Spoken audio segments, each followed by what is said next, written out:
तो इस वीडियो में आपका स्वागत है। वीडियो शुरू करने से पहले अगर आपने अभी तक इस चैनल को सब्सक्राइब नहीं किया है प्लीज चैनल को सब्सक्राइब कर लीजिए और वीडियो को एक लाइक कर दीजिए। तो वीडियो के स्टार्टिंग में हम देखते हैं ओफेलिया कहती है लॉन्ग टाइम नो सी। वल्जाक मैं ये तो नहीं कह सकती कि मैं तुम्हें देख के खुश हुई हूँ। एमसी पूछता है आखिर चल क्या रहा है मिस ओफेलिया? मैंने तो आपको बहुत बार कहा कि आप यहाँ पे मत आइए, लेकिन आप यहाँ पे क्यों आई है? लेकिन उससे पहले क्या आप इस मच्छर को जानते हैं? ओफेलिया कहते हैं हाँ, मैं इसे क्यों नहीं जानूंगी। ये वल्जाक वॉन वर्सो है। ये vampire world ruler shadow archduke का ब्लड रिलेटिव है और ये स्ट्रॉन्गेस्ट सेकंड इन कमांड है जो उसे असिस्ट करता है। ये वही है। तो वल्जाक कहता है मैंने कभी ये इमेजिन नहीं किया था और सोचा था कि हम दोनों इस तरह का एक जगह में मिलने वाले हैं। मैंने तुम्हें सच में बहुत मिस किया ओफेलिया। क्या तुम सही हो? मुझे बहुत अच्छा लग रहा है। ये 83 साल बीत गया है, लेकिन तुम इस लड़के के काम में क्यों बीच में आ रही हो? लेकिन छोड़ो, क्या ये मैटर भी करता है? अभी जो मैटर करता है वो ये है कि अभी मैं तुम्हारे साथ हूँ, तो मैं तुमसे माफी चाहता हूँ। I am sorry. ओफेलिया कहती है रुक जाओ वहीं पे, और ज्यादा नजदीक आने की कोई जरूरत नहीं है। उस दिन जो मेरे साथ हुआ था। वल्जाक उसकी बात सुन के चुप रहता है। ओफेलिया अपनी बात कंटिन्यू करके कहती है उस दिन जो हुआ था वो मेरे लिए एक नाइटमेयर था। मैं उसे कभी भी भूल नहीं सकती। हम देखते हैं ओफेलिया किसी को पकड़ के रो रही होती है और बहुत ही ज्यादा गुस्से में होती है और उसके सामने वही वल्जाक खड़ा होता है। वल्जाक उसे रोते हुए देख रहा होता है और कहता है आई सपोज मुझे और भी ज्यादा समय लगेगा तुम्हारी फॉरगिवनेस को पाने के लिए। ओफेलिया कहती है मुझे पता था कि ये होने वाला है, लेकिन मैं इसे रोक नहीं सकती थी क्योंकि तुम्हारे पास कोई चॉइस नहीं था मेरे यंगर सिस्टर को रोकने के अलावा, क्योंकि वो आर्कड्यूक को हार्म करने की कोशिश कर रही थी। आफ्टर ऑल पहले जब मैं मेरी सिस्टर को देखती थी मुझे ऐसा कभी नहीं लगा था कि वो अपने राइट स्टेट ऑफ माइंड में नहीं होगी। ऐसा लग रहा था कि वो किसी के द्वारा पॉजेस की गई है। लेकिन ये तुम्हें भी पता है कि उस दिन जो हो गया है उसे आप वापस से ठीक कर नहीं सकते। वल्जाक कहता है मैं तुम्हारी फीलिंग समझ रहा हूँ, लेकिन प्लीज चिंता मत करो, मैं प्रिपेयर हूँ इसके लिए। एमसी उन दोनों की बात सुन के सोच रहा होता है मुझे कोई आइडिया नहीं है कि यहाँ पे चल क्या रहा है, लेकिन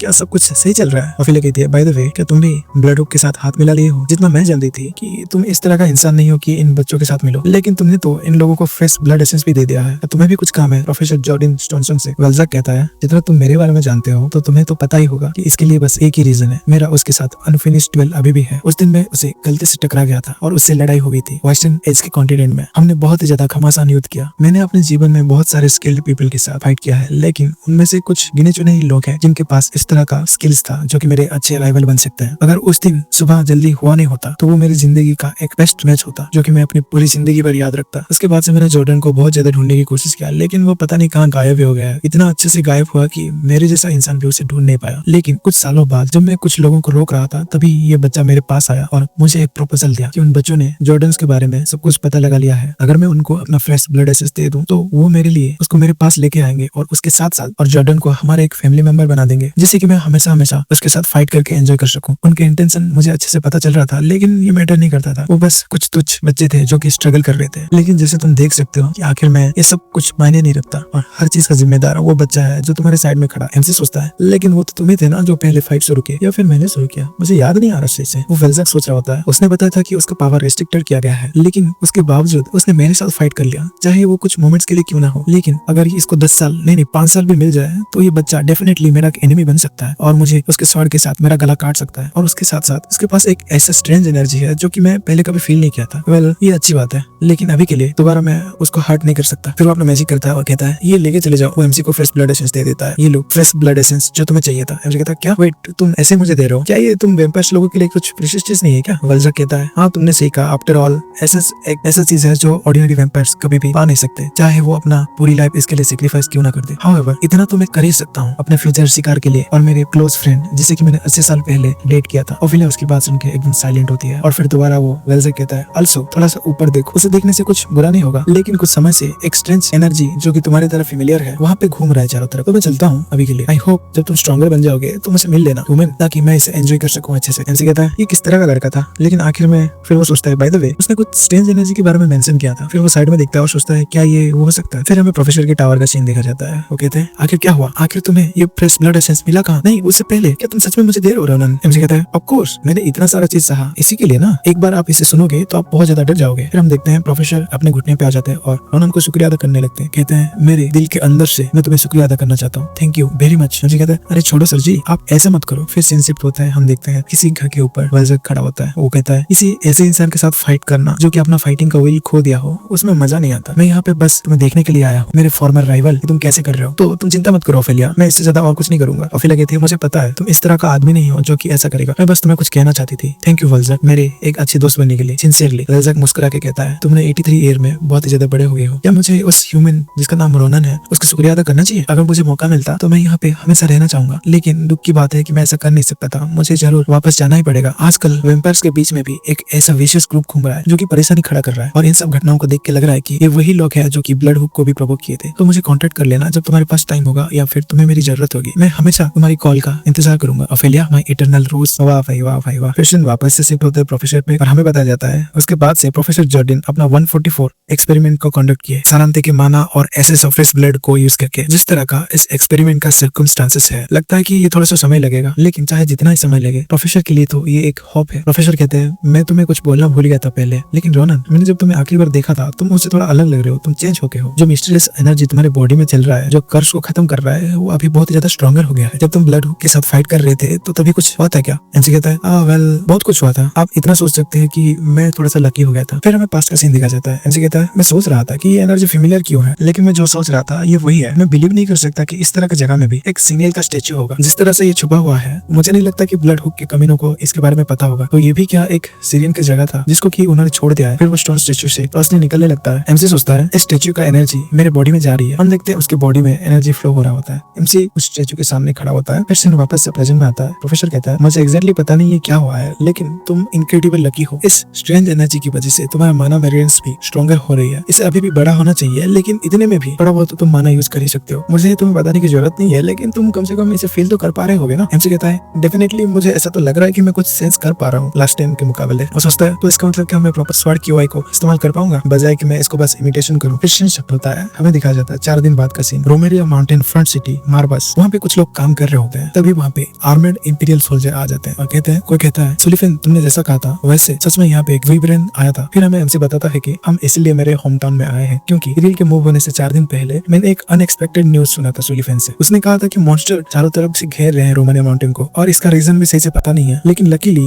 इसका डैमेज निम्बोटिन तक नहीं पहुंचा है। और उसके बाद से मैंने अपने ग्रेसिव फैमिली के नाइट्स को भी वहाँ पे भेज दिया है, लेकिन इतने में हमें शांति से बैठना नहीं चाहिए। और आज सुबह हमें विटनेस भी मिला है। कुछ लोग कह रहे थे कि उन लोगों ने माउंटेन में विब्रेन देखा है। एमसी कहता है, क्या विब्रेन? सुलिफिन कहता है, उनके पास उड़ने का एबिलिटी है और उसके साथ साथ उनके क्लो में डेडली पॉइजन होता है। इवन टॉप मर्सनरीज डरते हैं उनसे। अगर वैसे ही विब्रेन्स 3-4 आ जाएंगे तो मैं गारंटी नहीं दे सकता इरिल की सेफ्टी के बारे में। फिर सीन प्रेजेंट में शिफ्ट होता है और एमसी कहता है, तो इसीलिए हम सुलिफिन के ओपिनियन की वजह से यहाँ पे आए हैं, ताकि हम जैसा प्लान किया गया था उससे पहले ही उसे यहाँ से लेके चल सके। सुलिफिन बहुत ज्यादा गुस्सा हो रहा होता है। वो कहता है, मैं उन्हें कभी भी माफ नहीं करूंगा। उनकी हिम्मत कैसे हुआ वो इरिल की प्लान को खराब किए, जो कि इरिल ने परफेक्टली सेट किया था। जैसे मैं इरिल को यहाँ से सेफली ले जाऊं तो मैं उनकी पूरी खानदान को यहाँ से मिटा दूंगा। एमसी उसकी बात सुन के एकदम सदमे में जा चुका होता है। एमसी कहता है, तुम ऐसे बात करना बंद करो और यहाँ से हमें अलग अलग हो जाना चाहिए। तुम आगे जाओ और अपने नाइट्स को कमांड करो। असले और मैं तुम्हारे पीछे पीछे आएंगे। सुलिफिन कहता है, लेकिन तुम अलग क्यों होना चाहते हो? एमसी कहता है, मैं इस एरिया को थोड़ा अच्छे से देखना चाहता हूँ। यहाँ पे कुछ है जो कि मुझे अनकंफर्टेबल फील करा रहा है। और एमसी उसे वार्निंग देके कहता है, मैं वहाँ पे नहीं हूँ, इसका मतलब ये नहीं है कि तुम मेरी बहन पे लाइन मारो। अगर तुमने ऐसा किया तो तुम्हारी जिंदगी का ये आखिरी वक्त होगा। सुलिफिन उसकी बात सुन के घबरा जाता है। वो कहता है, क्या मैं तुम्हारी बहन को लाइन मारूंगा? लेकिन तुम ऐसे बात कर कैसे सकते हो? मैं एक नाइट हूँ ग्रैंड फैमिली का। और उसके मन में लड्डू फूटने लगता है। फिर वो शर्मा के एमसी से कहता है, अगर तुम्हें यहाँ पे कुछ चेक करना ही है तो मैं कुछ कर नहीं सकता। जितना ही डिले होगा उतना ही इरिल के सेफ्टी के लिए खतरा बढ़ता रहेगा, और मैं एक नाइट हूँ तो मैं इसे एक्सेप्ट नहीं कर सकता। एमसी उसे एक डेडली लुक दे रहा होता है, लेकिन सुलिफिन वहाँ से भाग जाता है और कहता है, तो मैं चल रहा हूँ पहले। एमसी उसे अच्छे से घूर घूर के देख रहा होता है। असले कहता है, रोनन ऐसा क्या चीज है जो तुम्हें अनकंफर्टेबल कर रहा है? क्या तुम्हें कुछ स्ट्रेंज फील हो रहा है? एमसी कहता है, जो मॉन्स्टर शांति से जीते थे वो अभी थोड़ा सा सडनली स्ट्रेंज बिहेव कर रहे हैं, और कुछ बड़े साइज के मॉन्स्टर भी खुद को अभी बाहर दिखाने लगे हैं। क्या ये पैटर्न, क्या ये थोड़ा सा फेमिलियर नहीं है? पहले ग्रांड कैपाडोशिया और वाइडियन माउंटेन में यही सब एक्जैक्टली चीज हुआ था, उन कमीनों की हरकतों की वजह से। असले कहता है, हाँ तो क्या तुम्हें लगता है कि इस चीज के पीछे जो मास्टरमाइंड है क्या वो नेबुला ग्लासियर है? एमसी कहता है, वेल अभी के लिए तो ये एक गेस कर रहा हूँ मैं, तो चलो इन्वेस्टिगेट करते हैं इस एरिया। जबकि प्रोहिबिशन काम नहीं कर रहा है तो उनको फाइंड करने के लिए एक ही जरिया है, और वो हूँ मैं। फिर सीन शिफ्ट होता है रात के वक्त में। हम देखते हैं मॉन्स्टर आगे बढ़ रहे होते हैं, गुर्रा गुर्रा के गॉब्लिन आगे बढ़ रहे होते हैं। उस गॉब्लिन के पीठ में एक बंदा बैठा होता है। वो कहता है, ओके तो अभी के लिए मैं यहाँ पे जो भी मॉन्स्टर्स थे उन लोगों को एक जगह इकट्ठा कर लिया, लेकिन कितनी शर्म की बात है, अगर ये लॉर्ड वार्डोन्स का ऑर्डर नहीं होता तो मैं इस एरिया के नॉन बिलीवर्स को बहुत ज्यादा बुरी तरीके से पनिशमेंट देता। पर मैं ऐसे कुछ कर नहीं सकता, ये जो हमारे नए एग्जीक्यूटिव है उन्हीं की इच्छा है। फिर वो गॉब्लिन्स घबराने लगता है। वो देखता है आखिर क्या चल रहा है, क्या प्रॉब्लम क्या हो रहा है इनको। ऐसा लग रहा है कि वो किसी चीज से डर रहे हैं। मैंने तो उन्हें ब्रेन वॉश किया है, तो इस स्टेट में उन्हें कुछ इमोशन फील होना नहीं चाहिए था। हम देखते हैं एक रेड ओरा जंगल से आ रहा होता है, कोई मिस्टीरियस चीज, और उसका ओरा एकदम डेविल जैसा होता है, जिससे कि वो लाल वाला बंदा घबराने लगता है। ये बड़ा सा स्मिथी तो, और ये टाइगर के पंजे, नो वे, लेकिन कैसे? वो मिस्टीरियस चीज कहता है,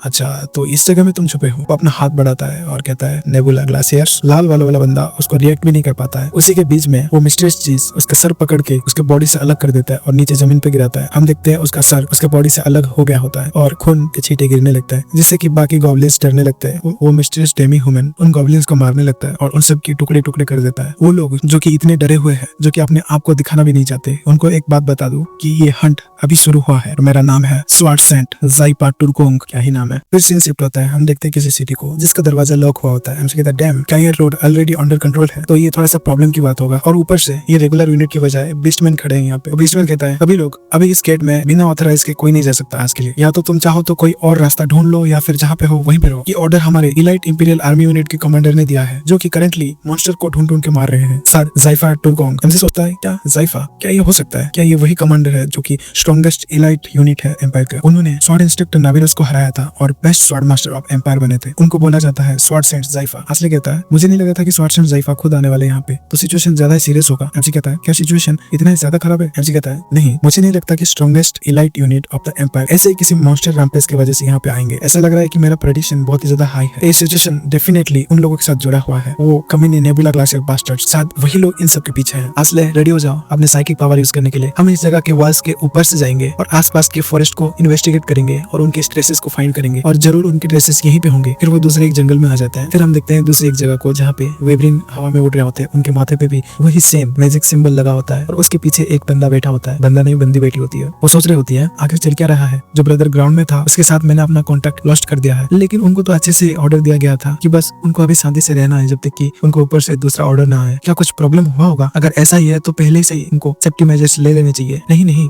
एनीवे वेब्रेंस तो इस ऑपरेशन के कोर है। अगर मैं ऐसे ही बेवजह प्रॉब्लम को खड़ी करूं और उसी में इस वेब्रेन को कुछ हो जाएगा तो बहुत ही ज्यादा प्रॉब्लम हो जाएगा। अगर हमारा प्लान यहीं पे रुक गया तो सर वेरन हमें कभी भी माफ नहीं करेंगे। तो पहले हमारे डिसाइड किए गए रूट में चलना चाहिए। मेरा तो बस इतना ही काम है कि मैं इन वेब्रेन के ब्रेन वॉशिंग को मेंटेन करके रखूं। मैं इससे ज्यादा कुछ काम नहीं कर सकती। एमसी और आसले उन लोगों को देख रहे होते हैं। एमसी सोचता है मैं फाइनली उन लोगों को ढूंढ लिया। एमसी कहता है देन आसले शुरू करो। फिर वो वेब्रेन को कुछ महसूस होता है। वो साइड में देखता है, तभी उसको बहुत ज्यादा बड़ा सा अटक आके लगता है, जिससे कि वो चीखने लगता है। वो लड़की देखती है क्या इतना बड़ा पत्थर, आखिर ये आया कहाँ से सडनली? हम देखते हैं आसले ये सब कर रहा होता है और कहता है एक्सप्लोड। तो वहाँ पे वो पत्थर टूट जाता है, जिससे कि वेब्रेन को बहुत ही ज्यादा चोट लगने लगती है और वो हवा में से गिरने लगता है चीख मार के। वो लड़की सोच रही होती है नो वे, वो लड़का इतना बड़ा साइज के पत्थर को कंट्रोल कर सकता है। ये तो तभी हो सकता है जब वो चीफ मैजिशियन हो मैजिक टावर का, लेकिन ये कैसे पॉसिबल हो सकता है? हम देखते हैं एमसी हवा में उड़ रहा होता है और लड़की कुछ महसूस करती है, तभी एमसी उसके ऊपर हमला करने के लिए आ गया होता है और कहता है तो बड़ा चीज यहाँ पे छुपा है। मेरे लिए एक परफेक्टली सूटेबल ओपोनेंट मिल गया है, जिससे कि मैं अपना स्वॉर्ड किवाई को टेस्ट कर सकता हूँ। फिर वो हमला करने के लिए तैयार होता है। वेब्रेन देखता है, तब तक एमसी उसे हमला कर देता है और कहता है इतना रेंज और पावर ये तो कंपेयर भी नहीं किया जा सकता। जब मैं बिना माना के इसे इस्तेमाल कर रहा था उस वक्त से। उस लड़की वो चीज देख के एकदम घबरा रही होती है। हम देखते हैं उस वेब्रेन का गला एमसी काट दिया होता है। वो लड़की सोचती है लेकिन कैसे, ये कैसे हो सकता है? एमसी कहता है ये ऑब्वियस है कि इतना बड़ा चीज बिना नोटिस किए हुए इसी रास्ते में जा सकता है। मैं यहाँ का लोकल हूँ, तुम डम्बास। लड़की कहती है तुम हो कौन आखिर, और तुम्हारा हिम्मत कैसे हुआ हमारे रास्ते में आने के लिए? और वो अपना मैजिक स्पेल करने लगती है, लेकिन उसे कुछ महसूस होता है कि एमसी ने उसके हाथ को काट लिया होता है और वो कहता है सॉरी, मैं अभी भी थोड़ा सा क्लमजी हूँ। मैं तो तुम्हारा पूरा हाथ काटना चाहता था, लेकिन मैं बस थोड़ा सा टुकड़ा कर पाया। उस लड़की को जो पता चलता है तो वो बहुत ही ज्यादा चीखने लगती है दर्द के मारे और रोने लगती है और कहती है तुम कमीने बास्टर्ड, मेरा हाथ। एमसी कहता है बस इतने से ही तुम इतना चिल्लाने लग रही हो तो तुम ज्यादा से ज्यादा इस हायरार्की में सबसे ज्यादा बॉटम में आती होगी। तो मुझे नहीं लगता कि तुम इस तरह का नॉनसेंस काम अकेले कर सकते हो। तो बताओ क्या दूसरे लोग भी हैं यहाँ पे? लड़की दर्द के मारे चिल्ला रही होती है मेरा हाथ दुख रहा है, प्लीज मुझे प्लीज ऐसा हील कर दो। एमसी कहता है अपना मुंह बंद रखो, बहुत सारे विलेजर्स तुम्हारी वजह से खत्म हो गए हैं और तुम यहाँ पे मजे कर रहे हो अकेले। आवाज करना बंद करो और मुझे अच्छे से प्रॉपरली जवाब दो, आखिर तुम लोग करना क्या चाहते थे? और वो उस लड़की के कान में अपना तलवार घुसा देता है। उस लड़की की आंखों से आंसू आने लगते हैं। वो कहती है मुझे मत हंसाओ, क्या तुम्हें लगता है मैं एक टर्च जो कि स्टारलाइट के द्वारा चूज किया गया हूँ वो इस इंपोर्टेंट मिशन को फेल कर दे, वो भी खुद के हाथों से, वो भी किस लिए कि तुम्हारे जैसे एक नॉन बिलीवर इसे देख लिया है। एमसी कहता है व्हाट द डक, आखिर तुम क्या कर रही हो? हम देखते हैं उसके पीछे एक वेब्रेन होता है। वो अपना पंजा निकाल के एमसी के ऊपर अटैक करने के लिए आगे बढ़ता है एमसी की तरफ। एमसी पीछे देखता है और सोचता है व्हाट, इतना बड़ा जायंट वेब्रेन, वेट कि इतना ऊपर छुपा था जिससे कि मैं इसका प्रेजेंस को भी सेंस नहीं कर पाया। वो लड़की हंसने लगती है हा, तुमने अभी इसे पता भी लगा लिया हो, लेकिन ये ज्यादा ही लेट हो गया है। ये वेस्ट वेब्रेन है जिसे कि मैंने पकड़ा है। तुम्हारे जैसे एक इंसान को ये कच्चा खा जाएगा और तुम्हारा यहीं पे खत्म होगा। लेकिन हम देखते हैं उस पे कोई स्लास मारता है। वो लड़की और एमसी दोनों शौक में होते हैं। हम देखते हैं वो बीस्टमैन वेबरेन आ गया होता है जिसने उस वेबरेन को बीच से 2 हिस्से में काट दिया होता है। वो देखते हैं आगे, वो लड़की सोच रही होती है नो वे हाउ, तुम यहाँ पे कैसे हो सकते हो जाइपा। एमसी सोचता है तो इसका मतलब वो जाइपा उन लोगों को देख रहा होता है। एमसी सोचता है क्या ये स्वार्ट्स एंड जाइपा है। जाइपा और एमसी एक दूसरे को देखने लगते हैं। जाइपा कहता है हाँ दोनों कमीने, और वो अपना पावर्स कैदर करके उन पे एक क्लो अटैक करता है। एमसी उसके पावर को देख के शॉक हो रहा होता है। उसका अटैक जाके उस वेबरेन पे लगता है जिससे कि उसका टुकड़े हो जाते हैं और वो पीसेस में बटने लगता है। एमसी कहता है उसने तो अपना स्वार्ड भी इस्तेमाल नहीं किया, बस अपना हाथ का एक स्विंग करके इतना बड़ा खतरनाक हमला किया। क्या ये इतना ज्यादा स्ट्रॉन्ग है? ये तो कोई सेंस ही नहीं बना रहा। फिर वो एमसी की तरफ अपना हाथ बढ़ाते हैं। हम देखते हैं वो लोग आसमान से नीचे गिरते हैं। वो एमसी को उसके गले से पकड़ लिया होता है और उस मिस्ट्रेस लड़की के ऊपर खड़ा होता है अपना पंजा रख के। एमसी को सांस लेने में तकलीफ हो रही होती है। वो बीस्टमैन कहता है केयरफुली मेरा जवाब देना, तुम आखिर हो क्या? मैं तुम्हारे अंदर उन फैनेटिक रिलीजियस लोगों का ऑरा फील नहीं कर पा रहा हूँ। एमसी कहता है ए तुम कमीने केट, तुमको क्या लगता है कि तुम हो कौन? तुम्हारी हिम्मत कैसे हुआ तुम मुझे उन चूहों के साथ कंपेयर कर रहे हो? वो बीस्टमैन कहता है हे तुम क्या बनना चाहते हो? एमसी कहता है हे चुप रहो और मुझे छोड़ दो, और वो स्वार्ड उसके ऊपर स्लैश मारता है और उससे छूट के पीछे आ जाता है और कहता है शिट, क्या हम दोनों में इतना ज्यादा डिफरेंस है? मुझे लगा था कि वो डेफिनेटली मेरा ब्लो को ब्लॉक कर देगा, लेकिन वो तो ऐसे ही खड़ा रहा और उसको झेल लिया। तो अब मुझे पता चल रहा है कि उसने इंस्ट्रक्टर नाविरोस को कैसे हराया। मैं उससे फाइट बिना किए ही मुझे पता लग रहा है कि मैं डेफिनेटली इसको हरा नहीं सकता। तो इसका मतलब ये भी नहीं है कि मैं अपना गला को उसके सामने कर दूं ताकि वो मुझे मार सके। मुझे इंतजार करना पड़ेगा ताकि ये स्वार्ड सेंट अपना गार्ड को डाउन कर सके। दोनों एक दूसरे को घूरने लगते हैं। वो बीस्टमैन कहता है अच्छा तो तुम एक वॉरियर हो। एमसी कहता है क्या, तुम किस तरह की बकवास कर रहे हो? वो बीस्टमैन कहता है ठीक है तो मैं तुम्हें ग्रेट करूंगा, तो तुम अपना तलवार उठाओ। एमसी एकदम घबरा जाता है। वो बीस्टमैन कहता है सामने और बीच में, मैं अटैक करूंगा बीच में, तो तुम इसे ब्लॉक करने की कोशिश करो। और वो अटैक एमसी पे कर देता है जिससे कि वहाँ पे एक बड़ा सा धमाका होता है। उस धमाके से जब धुआं उठता है तो वो बीस्टमैन कहता है वंडरफुल, ऐसा लग रहा है कि तुम अभी भी स्ट्रेंथ में लाक करते हो लेकिन तुम्हारा डिफेंस एकदम फ्लॉलेस है। हाउएवर मुझे तुम्हारे मूवमेंट्स थोड़ा सा फेमिलियर लग रहे हैं पहले से। क्या तुम नाविरोस के डिसाइपल हो? एमसी कहता है मैं रोनन विलियन एकेडमी से हूँ, लेकिन आखिर तुम पूछ क्यों रहे हो? क्या तुम्हें भी उनका डिसाइपल बनना है? लेकिन आई एम सॉरी, तुम नहीं बन सकते। तुम एक इस तरह का आदमी हो जो कि अपने चाकू को एक वीक स्टूडेंट पे चला रहा है। तुम मेरे लीग के नहीं हो, तुम समझ गए मिस्टर करंट स्वार्डसेंट। बीस्टमैन कहता है कितने बोल्ड गाय हो तुम, तुम्हारा मास्टर जैसा है, तुम स्टूडेंट भी वैसे ही हो आई गेस। मुझे माफ करना अगर मैं अपना ग्रीटिंग्स को कुछ ज्यादा ही कर दिया तो। वो कहते हैं एक बार अच्छे से बात करना 100 बार नॉर्मल बात करने से बहुत ही ज्यादा अच्छा है। अगर तुम भी एक वॉरियर हो तो तुम मुझे समझ पा रहे होगे, है ना? एमसी कहता है हाँ रियली, देन तो तुम भी मेरा ग्रीटिंग्स को एक्सेप्ट क्यों नहीं करते? फिर वो उसके ऊपर अटैक करता है तुम कमीने कैट। एमसी के पीछे 2 और बीस्टमैन आ जाते हैं। एमसी देखता है ये तो, फिर वो लोग एमसी का गला पकड़ लेते हैं। एमसी सोच रहा होता है ये तो बीस्टमैन वॉरियर्स है। वो बीस्टमैन कमांडर से पूछता है आखिर यहाँ पे चल क्या रहा है कमांडर इस बच्चे के साथ? हम देखते हैं जाइफा यूनिट के hyena beastman leader of the 3rd squad जिसका नाम है वीर। वो कहता है क्या ये बच्चा भी उन कमीनों के साथ मिला हुआ है? फिर हमें दूसरा दिखाया जाता है जाइफा यूनिट के bear beastman leader of 2nd squad जिनका नाम होता है वेदी। वो कहते हैं हे तुम ये पूछ क्यों रहे हो? क्या तुम्हें दिखाई नहीं दे रहा कि वो अपना स्वॉर्ड लेके हमारे कमांडर के ऊपर अटैक करने के लिए आगे बढ़ रहे हैं? ये तो हम लोग ही रिजर्व कर सकते हैं। फिर वो उसको दूर फेंकता है। एमसी अपने आप को संभालता है और वहाँ पे रुक जाता है। एमसी गुस्से में देखता है तभी वेदी एमसी के ऊपर अटैक करता है और कहता है तुम क्या सोचते हो कमीने? वो अपना क्लोज से स्विंग करता है लेकिन एमसी वहाँ से गायब हो जाता है। वो सोचता है क्या वो मेरे पीछे आ गया? हम देखते हैं एमसी उसके पीछे आ गया होता है। वो बीस्टमैन कहता है अच्छा तो तुम एक ऑर्डिनरी बच्चे नहीं हो। हाँ कितना इंटरेस्टिंग है। दोनों के ही गले में तलवारें आ जाती है। हम देखते हैं बीच में कोई आ गई होती है। वो कहती है स्टॉप, रुक जाओ। एमसी सोचता है ये कब आई? वो कहती है ये बैटल अभी भी कमांडर के द्वारा अप्रूव नहीं किया गया है। ये किस तरह का बिहेवियर दिखा रहे हो वेदी? तुम्हें इतना ज्यादा डिसिप्लिन सिखाया गया था, क्या तुम ऐसे बिहेव करोगे? अब हम देखते हैं जाइफा यूनिट के लायन बीस्टमैन वाइस कमांडर जिनका नाम होता है नेमिया। वो बीस्टमैन कहता है तुम वहाँ पे रुक जाओ वेदी, ये छोटा बच्चा हमारा एनिमी नहीं है, मैं तो बस इसे अपना ग्रीटिंग्स दे रहा था। उनकी बात सुन के वो वेदी घबराने लगता है। वो सोचते हैं तो क्या इसका मतलब ये छोटा बच्चा कमांडर्स के साथ फाइट कर रहा था, जबकि हम में से बस कुछ ही लोग ही कर पाते हैं, लेकिन ये बच्चा ऐसे कर कैसे सकता है? बीस्टमैन कहता है अगर ये नाविरोस का डिसाइपल है तो उसे इतना तो अच्छा होना ही चाहिए। फिर वो वेदी और भी ज्यादा घबराने लगता है। क्या नाविरोस? अरे ये तो वही है जिसने कि सिंगल हैंडेडली हमारे पूरा यूनिट को डिस्ट्रॉय कर दिया था। क्या ये वही मॉन्स्टर प्रीवियस स्वार्डसेंट है? भाई उसकी तो पूरी फट गई होती है। वो कहती है मैं डेफिनेटली यही सोचा था कि वो इंसान की शक्ल में एक ड्रैगन है। फिर वो घबरा के एमसी के पास जाके उसको फुसलाने लगता है और कहता है बच्चे प्लीज माफ कर दो, मैं थोड़ा सा ऐसे ही बहक गया था अपने रास्ते से, आज जो भी कुछ हुआ है प्लीज उनमें से सीक्रेट रखना। एमसी सोच रहा होता है भाई आखिर इंस्ट्रक्टर ने इसको कितना पीटा होगा जो ये इस तरह का बिहेव कर रहा है। बीस्टमैन कहता है नेमिया अगर तुम यहाँ पे हो तो क्या इसका मतलब सब सिचुएशन को तुमने संभाल लिया है क्या? नेमिया कहती है यस कमांडर, आपने जैसा ऑर्डर दिया था यहाँ पे जो भी मॉन्स्टर्स घूम रहे हैं उनको खत्म कर दो, तो हमने उनका ख्याल रख लिया है और हमने कुछ सस्पेक्ट को भी पकड़ा है। हम देखते हैं वहाँ पे उनका यूनिट आने लगता है, हवा में जंप करके वो जमीन पे लैंड करते हैं और कहते हैं तो हमारा कैप्चर कंप्लीट हो गया है। वो रोनन से कहते हैं रोनन मुझे अपने आप को ऑफिशियली इंट्रोड्यूस करने दो, मैं हूँ commander of the elite beastman unit of the empire. मैं बस एक एम्परर के कमांड में चलता हूँ और एक कल्ट हंटिंग लीडर के कमांड में चलता हूँ ताकि नेबुला ग्लासेस जो कि इस एम्पायर में छुपे हुए हैं उन्हें खत्म कर सकूं। मेरा नाम है जाइफा टोरकोंग। एमसी सोचता है क्या कल्ट हंटिंग यूनिट? हमें उसी समय रोमेरिया माउंटेन्स में निम्बोटिन का सीन दिखाया जाता है। वहाँ पे ग्रांसिया के सोल्जर आगे होते हैं। लोग उनको देख के सोच रहे होते हैं आखिर ये आदमी लोग कौन है? वहाँ पे एक लड़की कहती है आखिर इस तरह का नाइट ट्रूप्स हमारे जैसे एक छोटी जगह में इतना दूर आए क्यों है? हम देखते हैं एमसी की बड़ी दीदी एरिल शर्माने लगती है और कहती है चाहे मैं इसके बारे में कितना ही सोच लूं मैं इस सिचुएशन को समझ नहीं पा रही हूँ, तो प्लीज मुझे आप एक्सप्लेन करोगे? क्या आप रोनन के फ्रेंड हो? सुलिवन कहता है मैं माफी चाहता हूँ लेडी एरिल, मैं बहुत ही ज्यादा जल्दी में था ताकि मैं एक नाइट ऑर्डर को बना सकूं जिससे जिससे कि मैं जितना जल्दी हो सके आपके पास पहुंच जाऊं। मैं ये मैसेज एडवांस में नहीं भेज पाया, इसलिए मैं माफी चाहता हूँ। सो प्लीज मेरी गुस्ताखी माफ कीजिए। और वो अपने घुटने पे आ जाता है और कहता है, मैं knight Sullivan on the honour of the Grandsir family, मैं यहाँ पे आया हूँ ताकि मिस एरिल को यहाँ से लेके जा सकूं। तो क्या हम